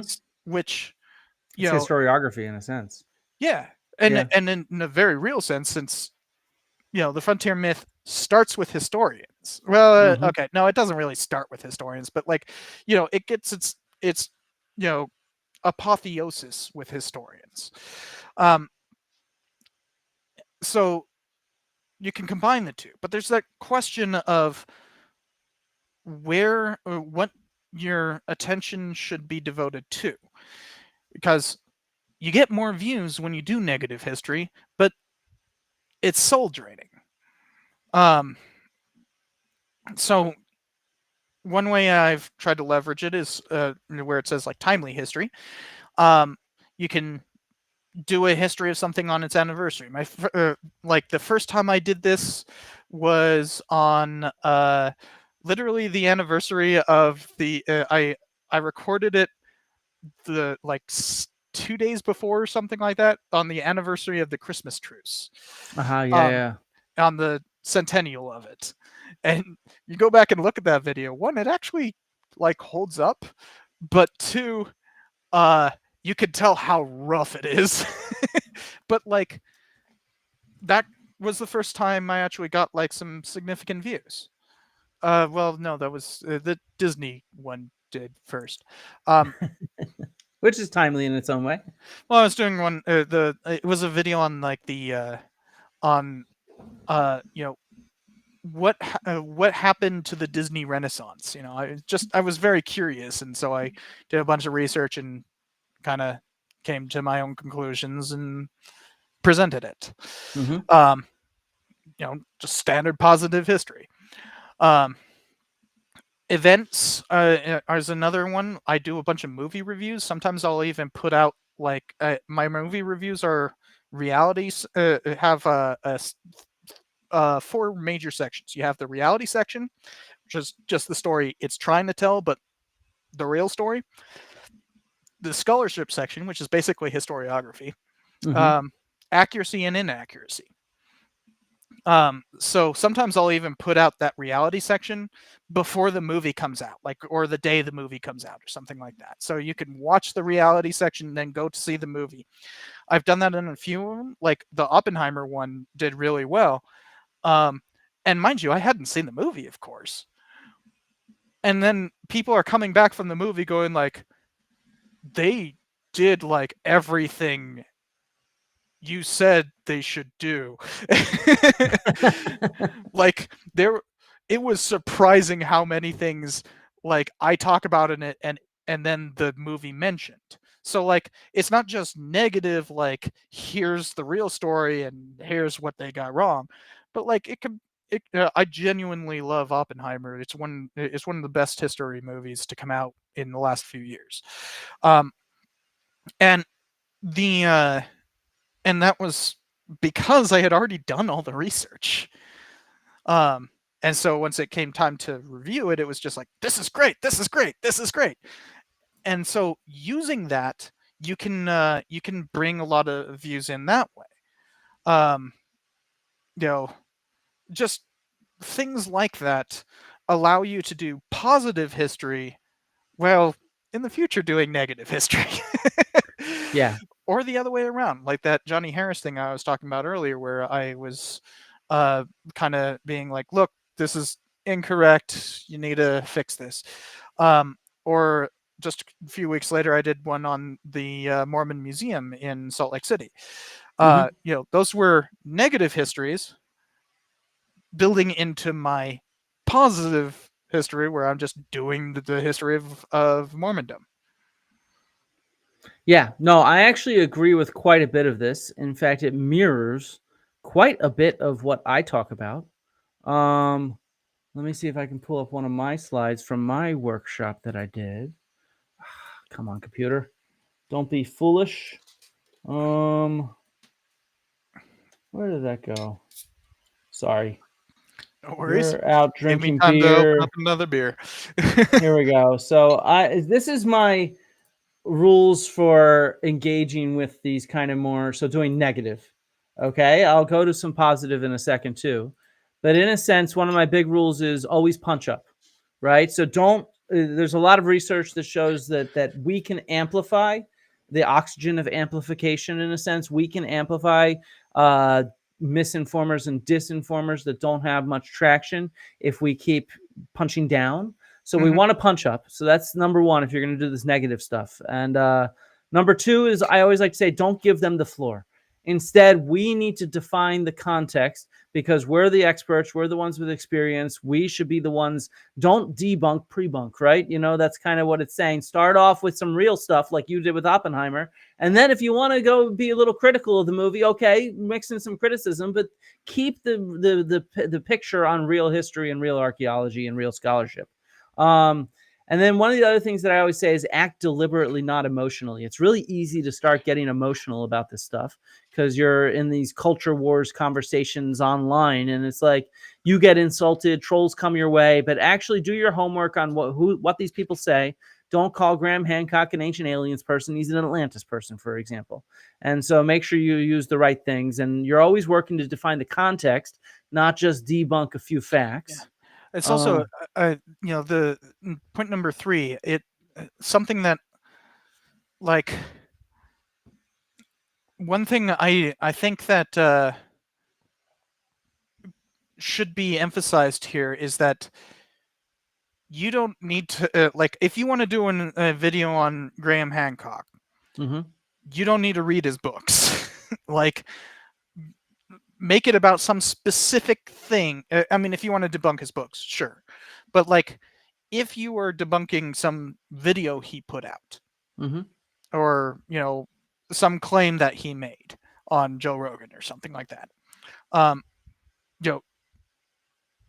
take the context of that specific claim, and that's it.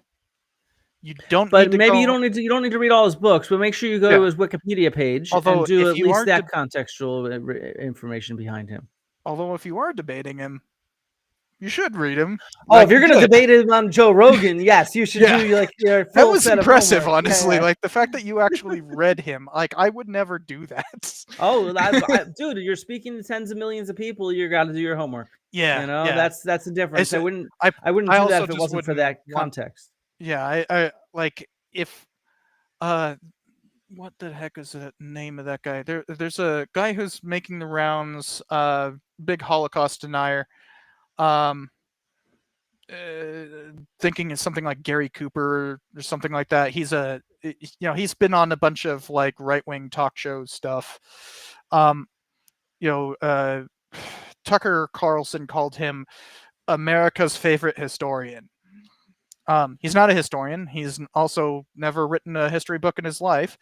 Is this like Daryl Cooper? Is that his name? Daryl Cooper. Yeah.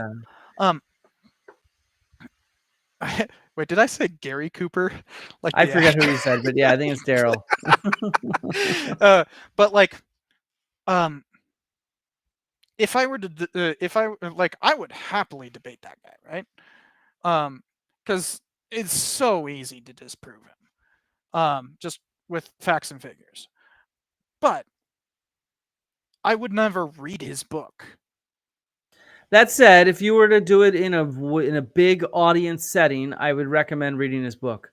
Partly because you want to be able to preempt what he's going to talk about.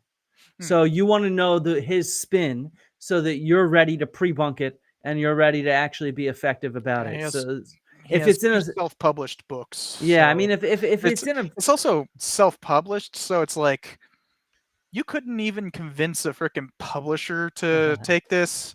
Like at least with Graham Hancock, like they're published by his books are published by like the big 5. Oh right? Yeah, they are. Yeah. For those who don't know, there's 5 big publishers in New York, and they're kind of like the main publishers for books. If you go to Barnes and Noble, I was about to say Borders. If you go to Barnes and Nobles, basically everything there will be from the big 5. Yeah.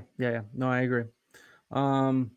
But yeah, so I would say any big context, do your homework though, because you want to know what they're talking about, because otherwise you're going to start bringing up shit that's to the side of their points, and then they're going to like be like, but that's not what I say.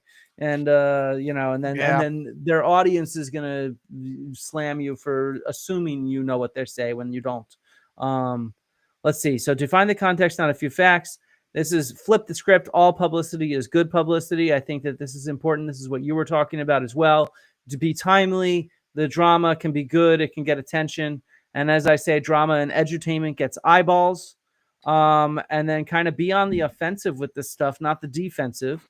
And then my big advice to everybody is just be supportive of our different ways to engage, right? All of us engage in different ways. And I think that if we build up a bigger ecosystem of scholars on YouTube, those of us with experience and expertise in history, archaeology, and other subjects, if we're here, we're all on social media. We need to be more supportive of each other to build up this ecosystem of good educational content on social media that's available for free. I know teachers assign my content in their classrooms, but they don't fucking retweet it on Twitter or Blue Sky or whatever. And it's like, that's how you get my content more popular, is you share it when it comes out, because it teaches the algorithm that it's more timely.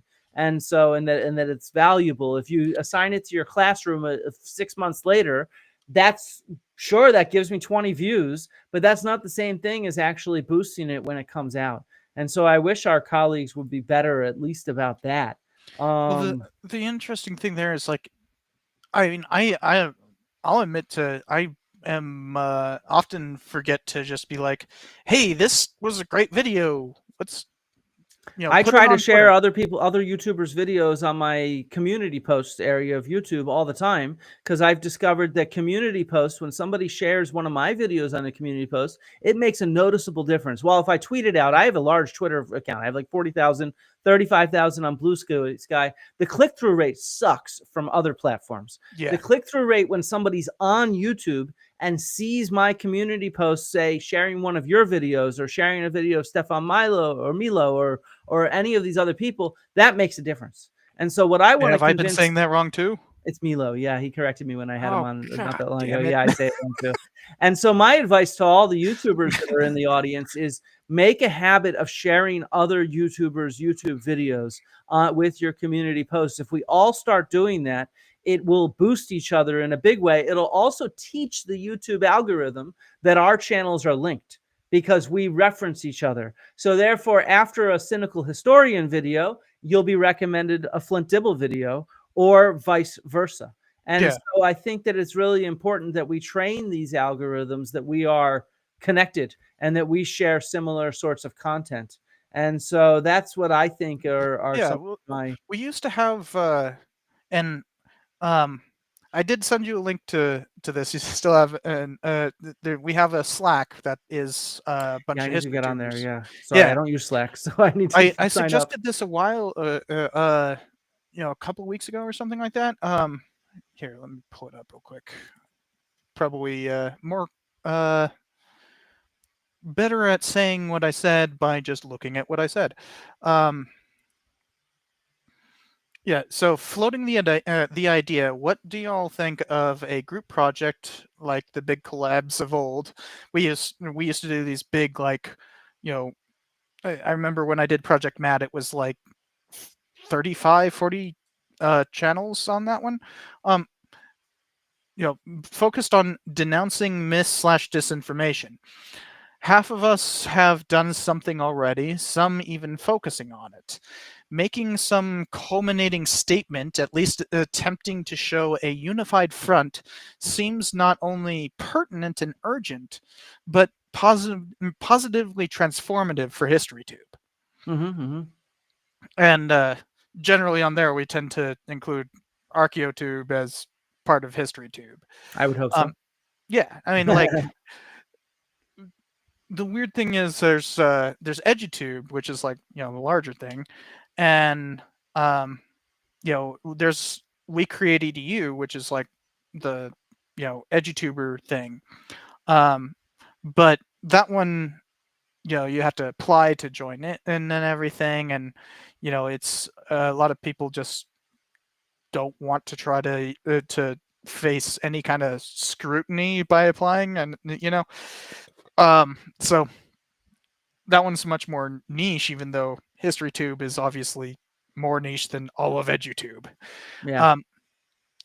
But with like the Project Mad, which is what I ran with Matt, the that was about the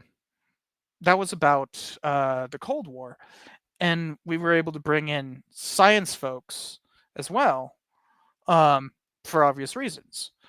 And that made it such a broad kind of like, showing scholarly solidarity, and that's what we're talking about here is showing some sort of scholarly solidarity. And that's what that hopefully could do if I ever get around to actually organizing it. No, I agree. I think, and it's something. So we do this. I think we're going to do it again in the fall. This Real Archaeology Festival. Yeah. And so I want to get more historians involved and other archaeology adjacent people to make it into a bigger festival. Because we all, history and archaeology are so related. So is anthropology. So are so many different sciences. Yeah.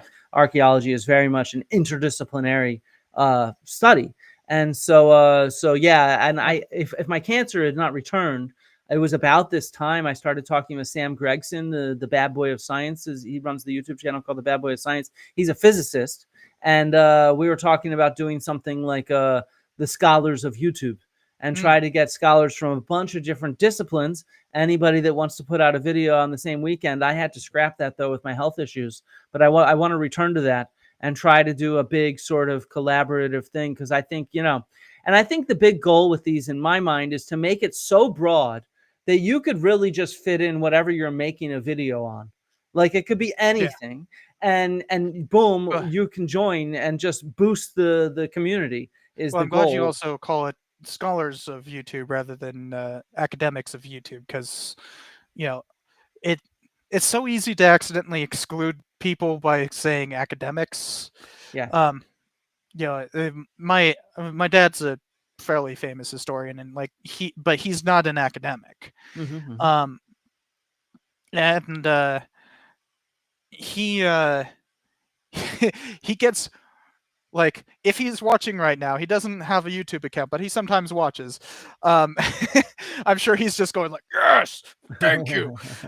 Because like he ran museums for 40 years. He's retired now, but like the he constantly had to face that kind of gown versus town dynamic. But as the museum director, which is like, I was born in San Luis Obispo, so he was running what was then called the San Luis Obispo County Museum. Now it's called the San Luis Obispo History Center. But like, there was this real gown versus town thing with Cal Poly. I returned to get my master's there, and like, I was basically given access knowing who I was related to, and that I had basically grown up like in that museum, so I knew it very well. And there were already things I could see, whereas like I went to the library in special collections at Cal Poly, where they straight up denied having the documents that I was working with, that I had physical proof of their like checkout documents. And they were just straight up lying to my face about it. And like, and this is something that you have to deal with, where there's this constant like, oh, that's an independent scholar. Oh, that's just a local historian. Like, there's this real despising of non-academic scholars. Yeah, I mean, I think it's slowly diminishing, especially as we see all the anti-intellectualism in the world and social media and stuff like that. And I think the whole point is we should be supportive of, I mean, archaeology's always been kind of a somewhat less hoity-toity field, because we're always out in the dirt. and think getting dirty, and we have a lot of volunteers that join us and a lot of amateur archaeologists that join us in museums and stuff like that as Yeah. well. I think that's And the same thing so with history, but like there, you have the academic historians and then the rest of the historians. yeah. Like I mean, don't get me wrong, there's certainly some intellectuals and academics that still have this kind of nose up type yeah. thing. Oh, you're But not affiliated with a university? yeah. But I think it is certainly, especially as we see so many cuts and so many academic historians and archaeologists losing jobs, and becoming independent scholars, if you will. I think that also hastens the this divide from being so much of a divide. So should we end this by doing a little critique of that Southern Slavery Uncovered channel? Oh, yes. So we were specifically talking about. So this is an upcoming an This academic is a new channel, yeah. who was making history content. Finally, we want more of this, right? And I think he was actually somewhat inspired by me, which is actually really cool. And so he created this channel called Southern Slavery Uncovered. Let me put the link in our chats so that people can go check it out. And I plan on having him on the channel for a chat at some point.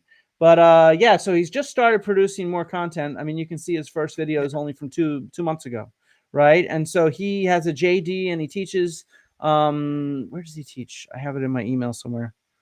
His name is Professor Elvin Galopter, and he's at SULC. What is that? Southern University Law Center is where he teaches. And so yeah, so he's been doing all these videos, and so just looking through his thumbnails, you had a comment to make. One clear thing: stop using AI. Yeah, Evan. No offense, AI thumbnails do not work very well. Yeah. Yeah. They instantly make like there is a huge amount of historical AI slop that is just pumping out stuff, and when you see an AI thumbnail, and most users will think, no. Yeah, exactly. And this is exactly what Ugly German Truths note here, the AI slop in the thumbnails. What you're actually doing is you're making it appear like you're promoting fake history here. Yeah. That's what, and you're actually appealing to the people that are going to troll you rather than the people that you want to have maybe listen to you. And so you're going to want to think through to have visually appealing thumbnails that are interesting and colorful and stick out, but that are not AI generated, and especially not so obviously AI generated, because these very much look very AI generated. I'd also say that they're a little repetitive, with the Confederate flag always showing up, which I get, but you want to think through about having different colors and different sort of different components to it, so it's not always the same thing. Yeah, I actually, here we can critique the first couple minutes of one of his videos that I downloaded and put here. It's on Robert E. Lee. It's this Robert E. Lee was a monster response to Matt Walsh, which, as you can see, is one of his better viewed videos with 1,600, which makes sense because it's that negative history that you're talking about. You're responding. At the time I'm making this video, is coming in really low quality for me. Is it? This is the quality that it is. So he's going to have to work on the quality of his video and audio. Oh, is that actually, is it just, sorry.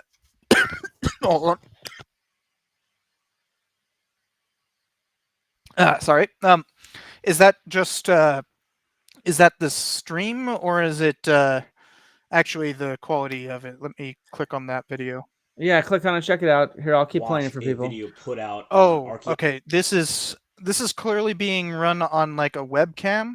Yeah. And like a fairly low quality webcam, so instantly it looks bad. And so that's normal though while starting a YouTube channel. I certainly started by a webcam. Yeah, or what you can do, what I do, Evan, and for others, is I use my cell phone as a webcam. And there's free software that lets you link it up. I use something called CamoCam. This is a better camera than this. Yeah, exactly. So I use a software called CamoCam. It's free. It lets you use your cell phone as a webcam, and it produces a reasonably crisp picture. You can pay for a higher quality picture. So far, I haven't, but maybe if this channel, maybe if people give me some more super chats, I'll start paying for a higher quality, crisper quality for myself. In terms of web, like I found this is kind of just the standard. This is Logitech 922 or something like that.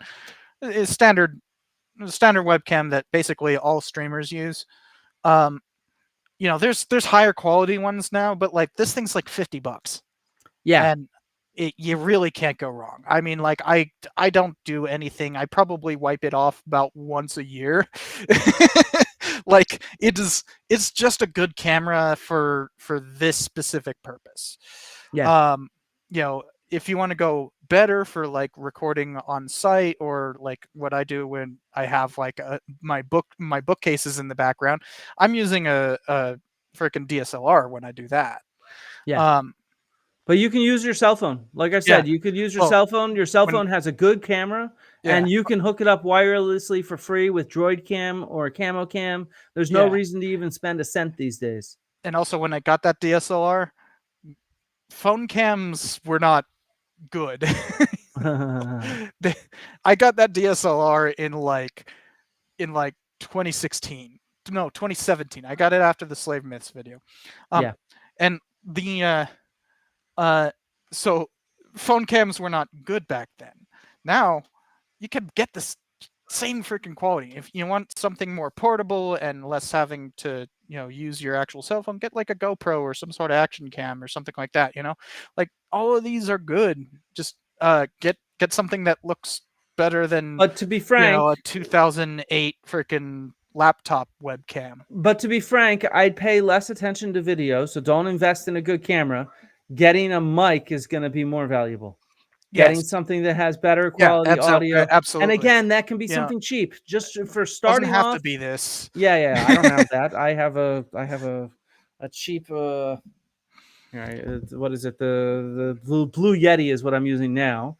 And then I have some Lavaliers. Are still cheap, aren't they? Like $100. Like $100, yeah. So I'd recommend something like this thing's $400. Yeah. I would not recommend, especially you're just starting the channel, etc. This is what Joe Rogan uses. Yeah. I know. I was just talking to History Time. I just had him on, and I was like, I need to get a new mic.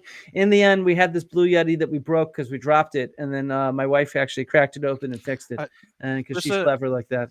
There's a new thing from Shure that I use in the other room where I have my bookcases. That it's called an MV7, and it costs, I think, $200. Really worth the investment because you can use it through. It already has the USB interface and everything. You don't need the fancy, if I can put it on camera. It's hard to maneuver like this, and I don't have enough length of cord. Sorry, but like the interface that you have to use with these things, in order to use this, you need an interface for that. Funny. yeah, that interface I use, it was the cheap version for $200. So that's a $400 microphone and a $200 freaking thing. That's $600 just in the audio setup for doing voiceover. Dude, you're scaring people away though. Let's just keep this cheap. What you need is MV7 like a headset like you have works. You can get this thing's only really good for live. Yeah, but still it'll work better than what he's using, which is the point. I don't think that to start off a channel where you're not getting many views because you're just starting, that it's worth spending hundreds of bucks. I think that you're better off using your cell phone, which is free, and you're better off getting like $100, $50 mic. Yeah, Blue Yetis can be great. And then investing instead the time into. I shouldn't say great. They can be good. Yeah. And instead investing the time into, and if you want to spend money on helping out with thumbnails or stuff like that. On stock footage, you use a lot of stock footage. I've noticed that's another decent investment to help illustrate what you're doing. Because one of the things that I gave in the workshop is, Dibble's YouTube channel, and he did a collaboration with Milo Rossi from of you who are new to the channel, I'm a law professor. Can you turn it up a bit? And a historian. This is as loud as I can make it, my area of unfortunately. scholarly research is in antebellum slave laws and slave codes. Okay, so he notices. Well, I have a friend who has that. Well, not exactly antebellum, but basically that specialty. Yeah. Yeah. And so another thing is get your hook going early on. So you want to have something to catch the audience's attention within the first 60 seconds, which is why I pay attention to my live stream intro music. No, because people know that's a live stream to get people on.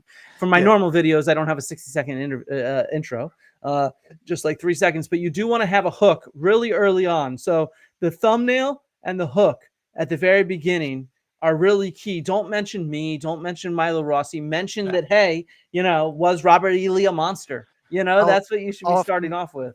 I'll often start off with like, hey, Cypher here, and did you know that Robert E. Lee was a monster? Or something along those lines. Like, it's that like, hi, this. Yeah. Like, that's it, very easy. I didn't invent that or anything. I've been doing that since the beginning, and I got it from Vsauce. Yeah, exactly. Hi, Vsauce here. Like I'd say these days that's more of an old school YouTube thing. I think you want to try to, especially since you're not known, you're starting a new channel. You want to think of a very good punchy first 3 lines, something that'll get people so that they don't click away. And so I think I'd say improve your video a little bit, improve your audio a little bit. That's why I'm saying pivot from hi to this. Yes. What is this video about? Exactly. Not just like, hi, I study this thing, this, that, and the other thing. Just be like, hi, I'm this, and Robert E. Lee was a monster, or something like that. Like that's the way to pivot it into something catchy. Exactly. And then if we move forward, if you can see, I'm just sort of scrolling through this 17-minute video. There's no other visuals. It's him talking. Oh.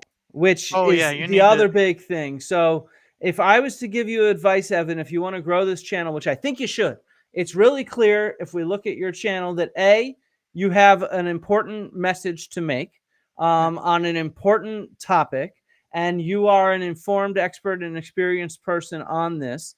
It's clear that you want to speak up and do something, but what you should be thinking about is improving the quality of your audio, your video, your thumbnails, your hooks, and then get some visuals in there. Nobody is for live streams. It's sort of okay to listen to talking heads, but notice how hard I worked to be able to get a bunch of different visuals, a bunch of different components, different video clips to play throughout this, so that people who even watch this on a replay, which most people will watch this on a replay, it'll keep them visually entertained with me flipping over here to here to here. But that's actually a really cheap, easy way is you just throw up an image and you have it pan across, right? Very slowly so that it has a little bit of motion to it. It's called the Ken Burns effect. Yeah, exactly. The Ken Burns effect. I will say Ken Burns does it the worst. I actually genuinely dislike most Ken Burns specials, but like I'm also a millennial, so I like have this like I gotta go. It's like just do it, just go. Get on with it. I cut out all my breaths, like at least if I'm not on camera while I'm breathing. And I try to not be on camera most of the time. Most of the time I'm trying to show visuals. Great service that I use is called Storyblocks. Very, very useful. But that's for like more abstract things. When I'm talking about like just doing research and here's the books that I'm reading, I'll just show like a library. Somebody went with a camera and went through a library and uploaded it to Storyblocks, and now you can license it for free as long as you're paying for the subscription. Easy enough, right? When it comes to historical visuals, well, your topic. You know where to find visuals for antebellum slavery. There's a great, for instance, there is a great website called I actually use this all the time. Yeah, it's literally just called slavery images. Mind if I share my screen? Yeah. Tell me. Yeah. I think you can, and then I can give you permission once you do it. Yeah. There we go. Let's do it. There you go. So slavery images, great place to find well, slavery images. They have specific categories here, but really interestingly, they have this like view by location, which, as you can tell just by looking at it, you want to talk about Louisiana slavery, well, there you go. You got freaking 17 images of Louisiana slavery, and of course you can use images that are vaguely related. You don't have to show Louisiana while you're talking about Louisiana slavery. Like if you're just talking about a coffle, then show any coffle. It could be in freaking Africa. It's still a coffle. What is all this stuff in the freaking Midwest? Sorry, I'm getting distracted by that. What is that? Okay, so that's an error in their system, obviously. Another note. Oh. But like, I'm echoing because you sharing your audio. Sorry. No, it's okay. I was going to say that's even something you can do is load up a website, and while you're talking, zoom in on stuff and show what you're doing. That's what I do all the time while streaming. And so just having some that's visuals, for a live stream. Yeah, but you can do that even while recording. Look, I mean, we have to lower the barriers for entry. And so I think even just showing people how to do that kind of stuff, like what you were doing, and then later on, as he gets more followers and subscribers and views, then you can start upping the production quality. Because it's one of the reasons I actually do a lot of live streaming is because it's a lot easier. It requires a lot less work, and I can have more people on to share a broader cross section of the fields and other influencers. And so it's like, my goal is when I give advice is to definitely try to make things as simple as possible, especially when starting. And then as you go, you start learning more techniques, you start getting more professional with it, you start improving the quality of everything, and it slowly builds. It's a journey rather than you're going to immediately hit that mark. Yeah, but you do want to, like, if you're going to upload videos that are pre-composed, you should put some editing into it. Of course. I agree. I'm not denying that. I was just saying that here, let me show. I guess I'll put this on the other screen. And I guess I won't share my audio, but like I'm gonna show just my actual Premiere Pro. Not sharing the audio this time. Okay, let's see. Yeah, no echo. So, this is Gladiator 2, right? So like all these little things, all these are actually just clips of Gladiator 2, right? But you can see there's the audio. There's my that's my audio. I've changed some stuff around in that, but like there's like the audio of the movie when I'm sharing pieces of the movie, these little pieces right here. And but you can also see there's times when I'm bringing in other media. For instance, you can literally see what that media is right there. It's okay to bring in visuals from pop culture, and it doesn't even have to be fully related. If I'm doing a bunch of stuff on Mormon history, and like I'll bring in, she wore a yellow ribbon to talk about the Ute Wars, even though that movie has nothing to do with the Ute Wars. But it's just kind of vague southwestern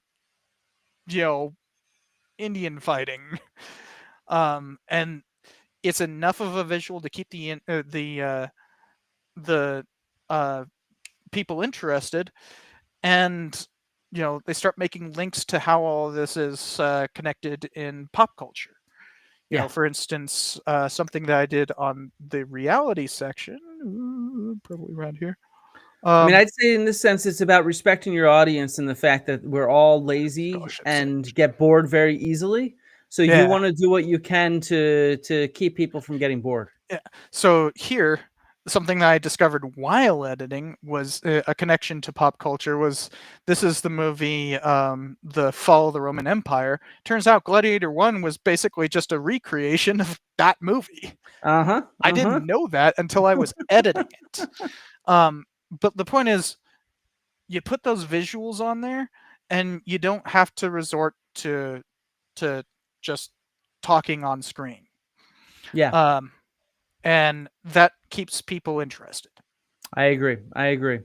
All right. It's getting a little late here, Joe.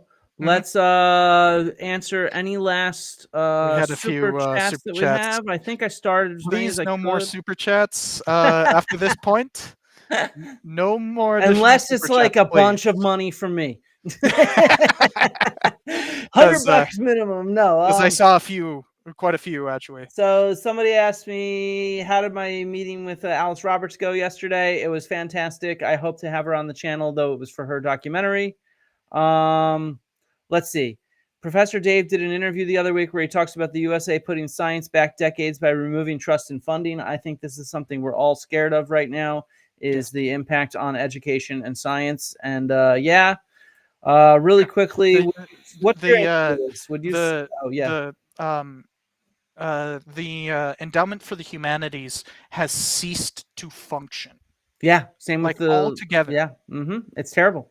It's scary because that's the main source of funding for national history projects. Yeah. Like the Chronicling America is no longer the organization behind it is no longer adding any newspapers.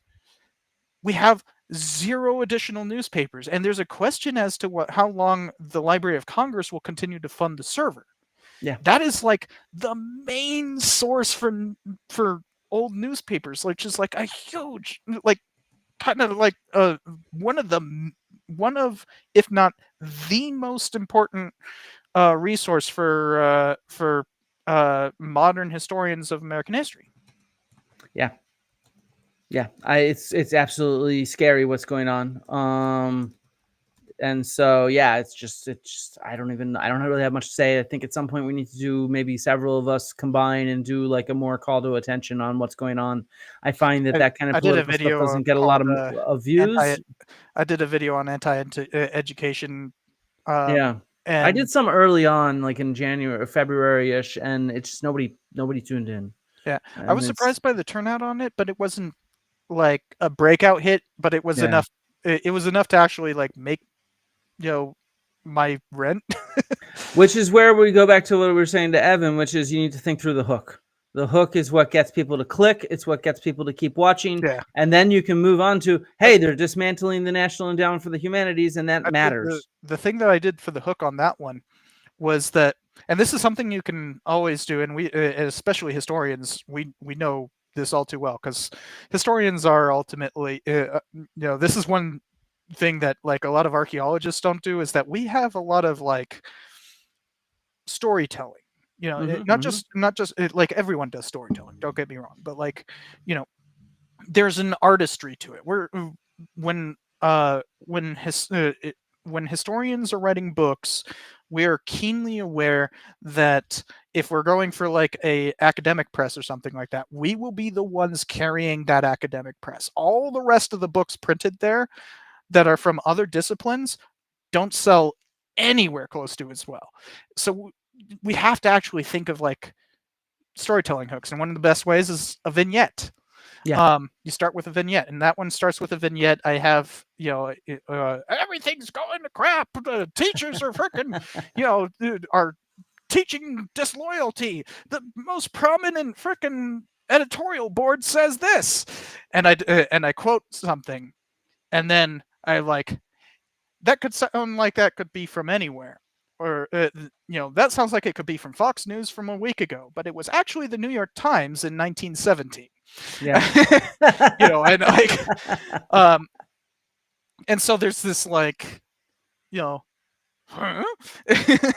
kind of thing, because I'm like showing imagery of like anti-CRT protests and stuff like that as I'm doing it, and then show the quote, and then it's like, well, there's actually a long history to this whole thing.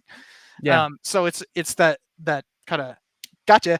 That vignette that hooks them. Exactly. It's about thinking through a hook. And that's hard. Academics are good at that when we write for the public and you have time, but to do that consistently, video to video to video, I'm just in awe of like Milo Rossi and his ability to do that. Like He it is just has a way to deliver that's unparalleled. yeah, and You know, a it's way to kinda- pick up hooks. He's really good at that.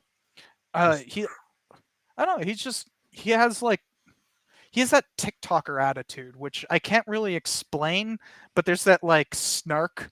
Well, that's how he got started. He got started on TikTok. I know that, but like he's got it. He's got the he's got it very well. He's smart. He's a nice guy. I've met him a few times, and he's a very nice guy. Atunche has like I wish I could do the stuff he does. You know, he has this like filmmaking background, so he has like this innate like understanding of how to hook people with this kind of cinematic storytelling. And it's something I just don't like. Yeah, me neither. I'm not trained. I'm too much of a scholar. It's why my channel will never be as big as some of these people. I'm good at effectively communicating, and I know that I am, but I am very much a scholar. Non-academic scholars. Yeah, we need a combo. It needs to be a large, open, inclusive ecosystem is how I like to always put it. All right, let's get to a few of these super chats and then call it, because it is 9:45 here and I got to eat dinner. Should historians directly support candidates that counter far-right narratives? I mean, like, as your personal advocacy, sure, but I don't think it's the place of a historian to use history to support candidates. You can use history to denounce, but not to support. Yeah, I think that makes sense. I think the main thing that really, it's tough talking about election politics. I don't know. I don't do U.S. politics. I mean, I don't do U.S. history is what I'm trying to say. Can you still vote? Yeah, of course I can still vote. I vote. Yeah. I'm a U.S. citizen.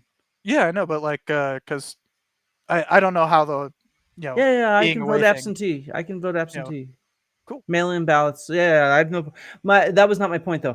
I'm not a U.S. historian, meaning I don't like study U.S. history. I study ancient history and ancient archaeology. So what I do is far less relevant to elections, right? And so in that sense, I don't really try to weigh in on elections too much. However, the way that I weigh in on it is I try to promote the parties that are going to fund real historical research and real scientific research, because that is something that my own expertise and experience actually does relate directly to.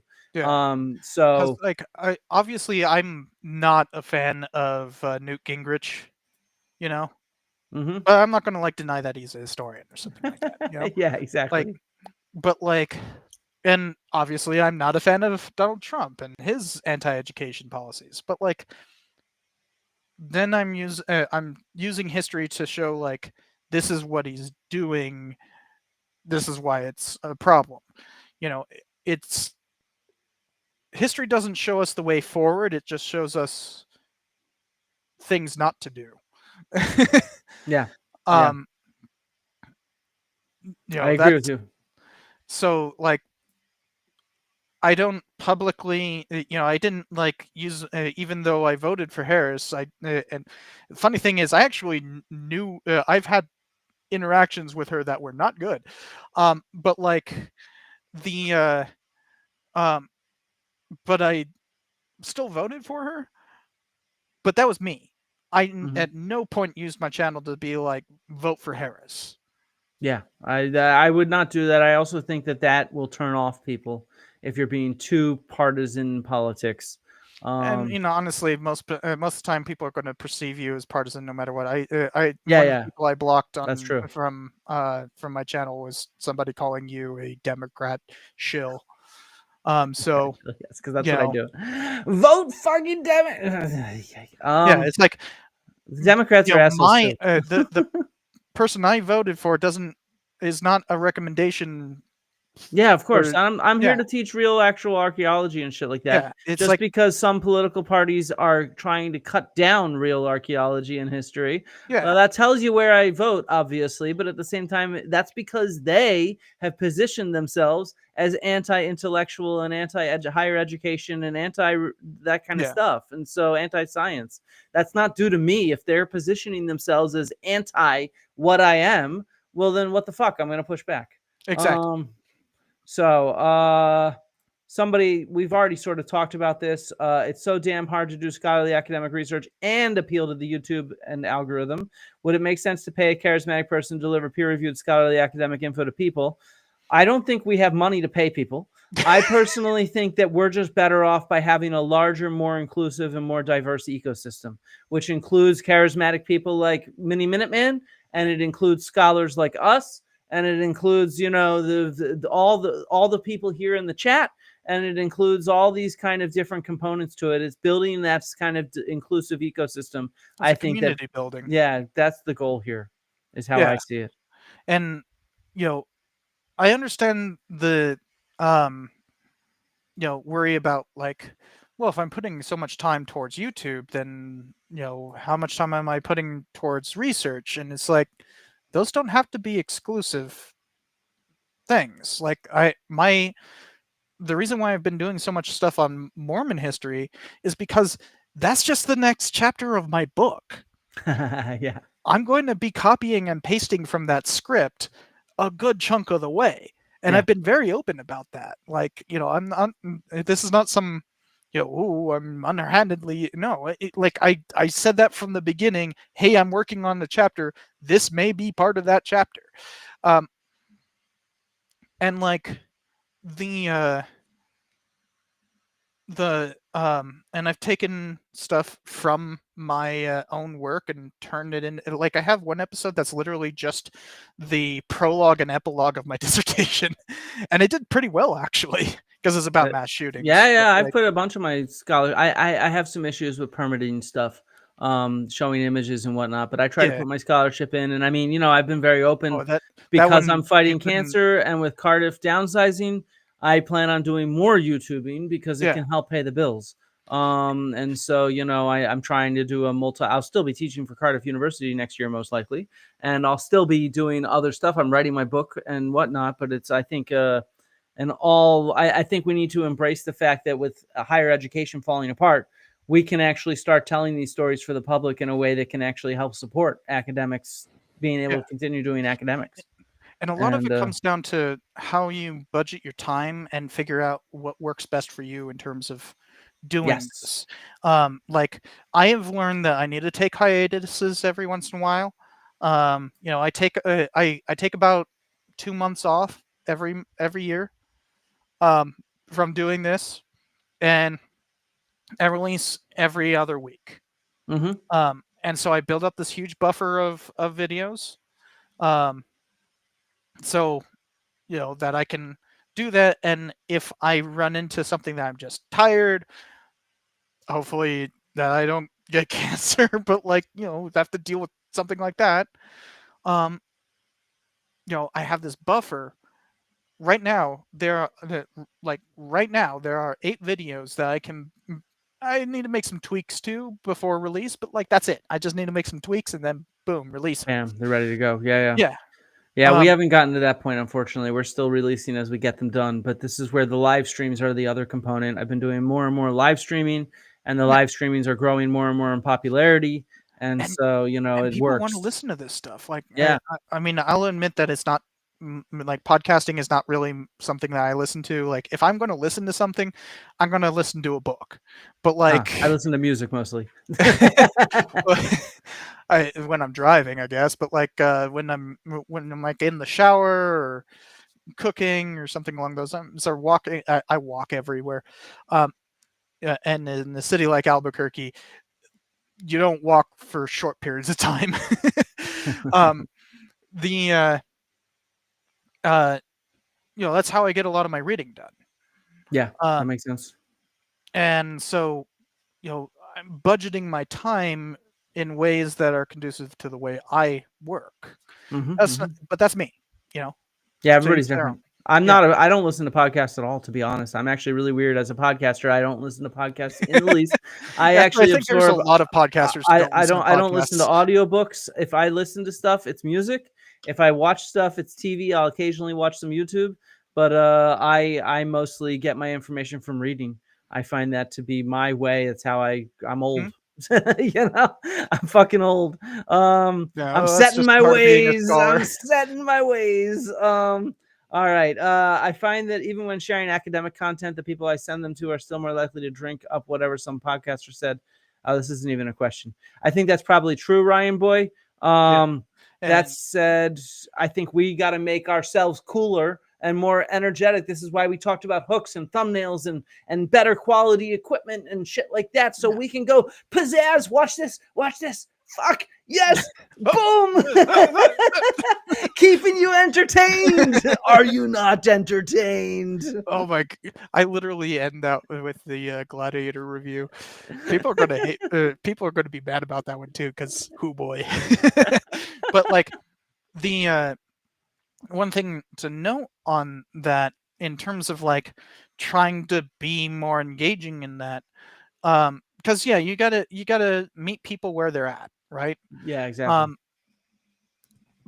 So that's why we need to be on YouTube in that, but also recognize that like some people just won't like your format, and that's fine. That's just You're life. gonna get people who are like, you're too slow, you're too fast, you're doing too much imagery, you're doing too little, and like there's too much movement, there's too little movement. It will appeal to some and not others.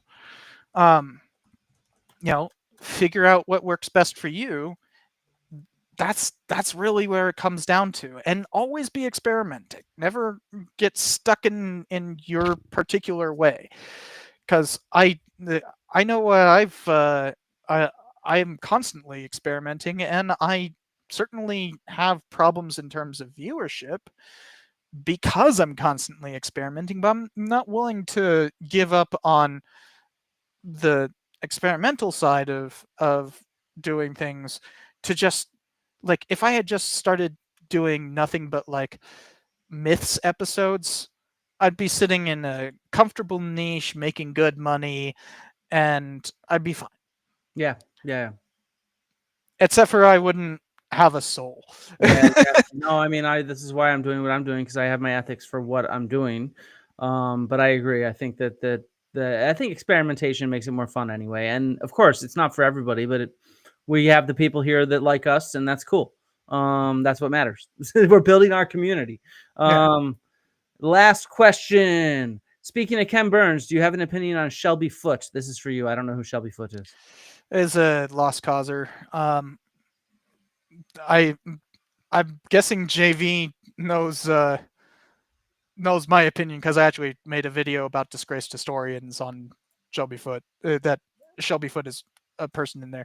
Honestly, although one thing that like a lot of people get wrong in terms of that is that I'm like, how dare Shelby Foote be a lost causer? And it's like, look, when he was writing his Southern trilogy, the Lost Cause initially was kind of mainstream. And so fine. But like, by the time Ken Burns' Civil War came out, he was one of the most prominent voices in that. It was no longer acceptable. That was distinctly like anti-civil rights. And turns out, Shelby Foote, it was anti-civil rights. Like, he became progressively worse as he faced more scrutiny. But I feel like he just didn't deserve the scrutiny. Like, Ken Burns kind of did him dirty. He put a camera in front of his face and said, tell your cool stories. You're a cool storyteller. You just sit there and do the Confederate soldiers were doing this, and and it's engaging storytelling. But then you look it up, and it's like, oh wow, this guy's kind of like a Nathan Bedford Forrest denier. I mean, leader of the Ku Klux Klan, kind of. Yeah, exactly. Yeah, he favors the guy. that's a big red flag. And he starts getting worse and worse as he faced more scrutiny from the history profession, to the point that he became fully disgraced, and then he became kind of a laughing stock. Like, there was literally a mockumentary called CSA that like directly made fun of him. They had a guy who was like basically the talking head that was Shelby Foote, and he literally talks about having a foot fetish. Like, it's like, dude, this is like, and then Shelby Foote died a year later, and it's just like, he didn't deserve that. Like, that was so mean. Yeah. But like, he doubled down and doubled down and doubled down until it's like, okay, well, you're just an asshole. Yeah. And like, he should have just remained some old man who had lost his relevance many years ago, but then Ken Burns brought him back. Well, there you go. Shelby Foote is been trashed. So, all right. I think we should wrap this up. I got to get some dinner. You need some lunch. Everybody, we want to thank you for tuning in to our different channels. If you're not subscribed to the Cynical Historian, go subscribe to the Cynical Historian now. He makes fantastic American history content. Subscribe to Flint Dibble's channel, who it's Archaeology with Flint Dibble, right? Yeah, Archaeology with Flint Dibble. Yeah. And he's been doing some great stuff, and your recent video on Joe Rogan's been freaking blowing up. Yeah, if you haven't seen my video on Joe Rogan, he apparently just apologized to me. I've critiqued that apology, which was a really weak ass apology. Yeah. But, whatever. But no, let's call it. It was really great chatting with you, Joe. Since I'm the one controlling this, we're ending it with my outro and my thanks to my patrons. Next time you can host and you can do that. Right. So thank you all. It was a pleasure. Love archaeology and history to everybody. Rhymes and riddles, tickle, tickle, giggles, squiggle, jiggle, fiddle.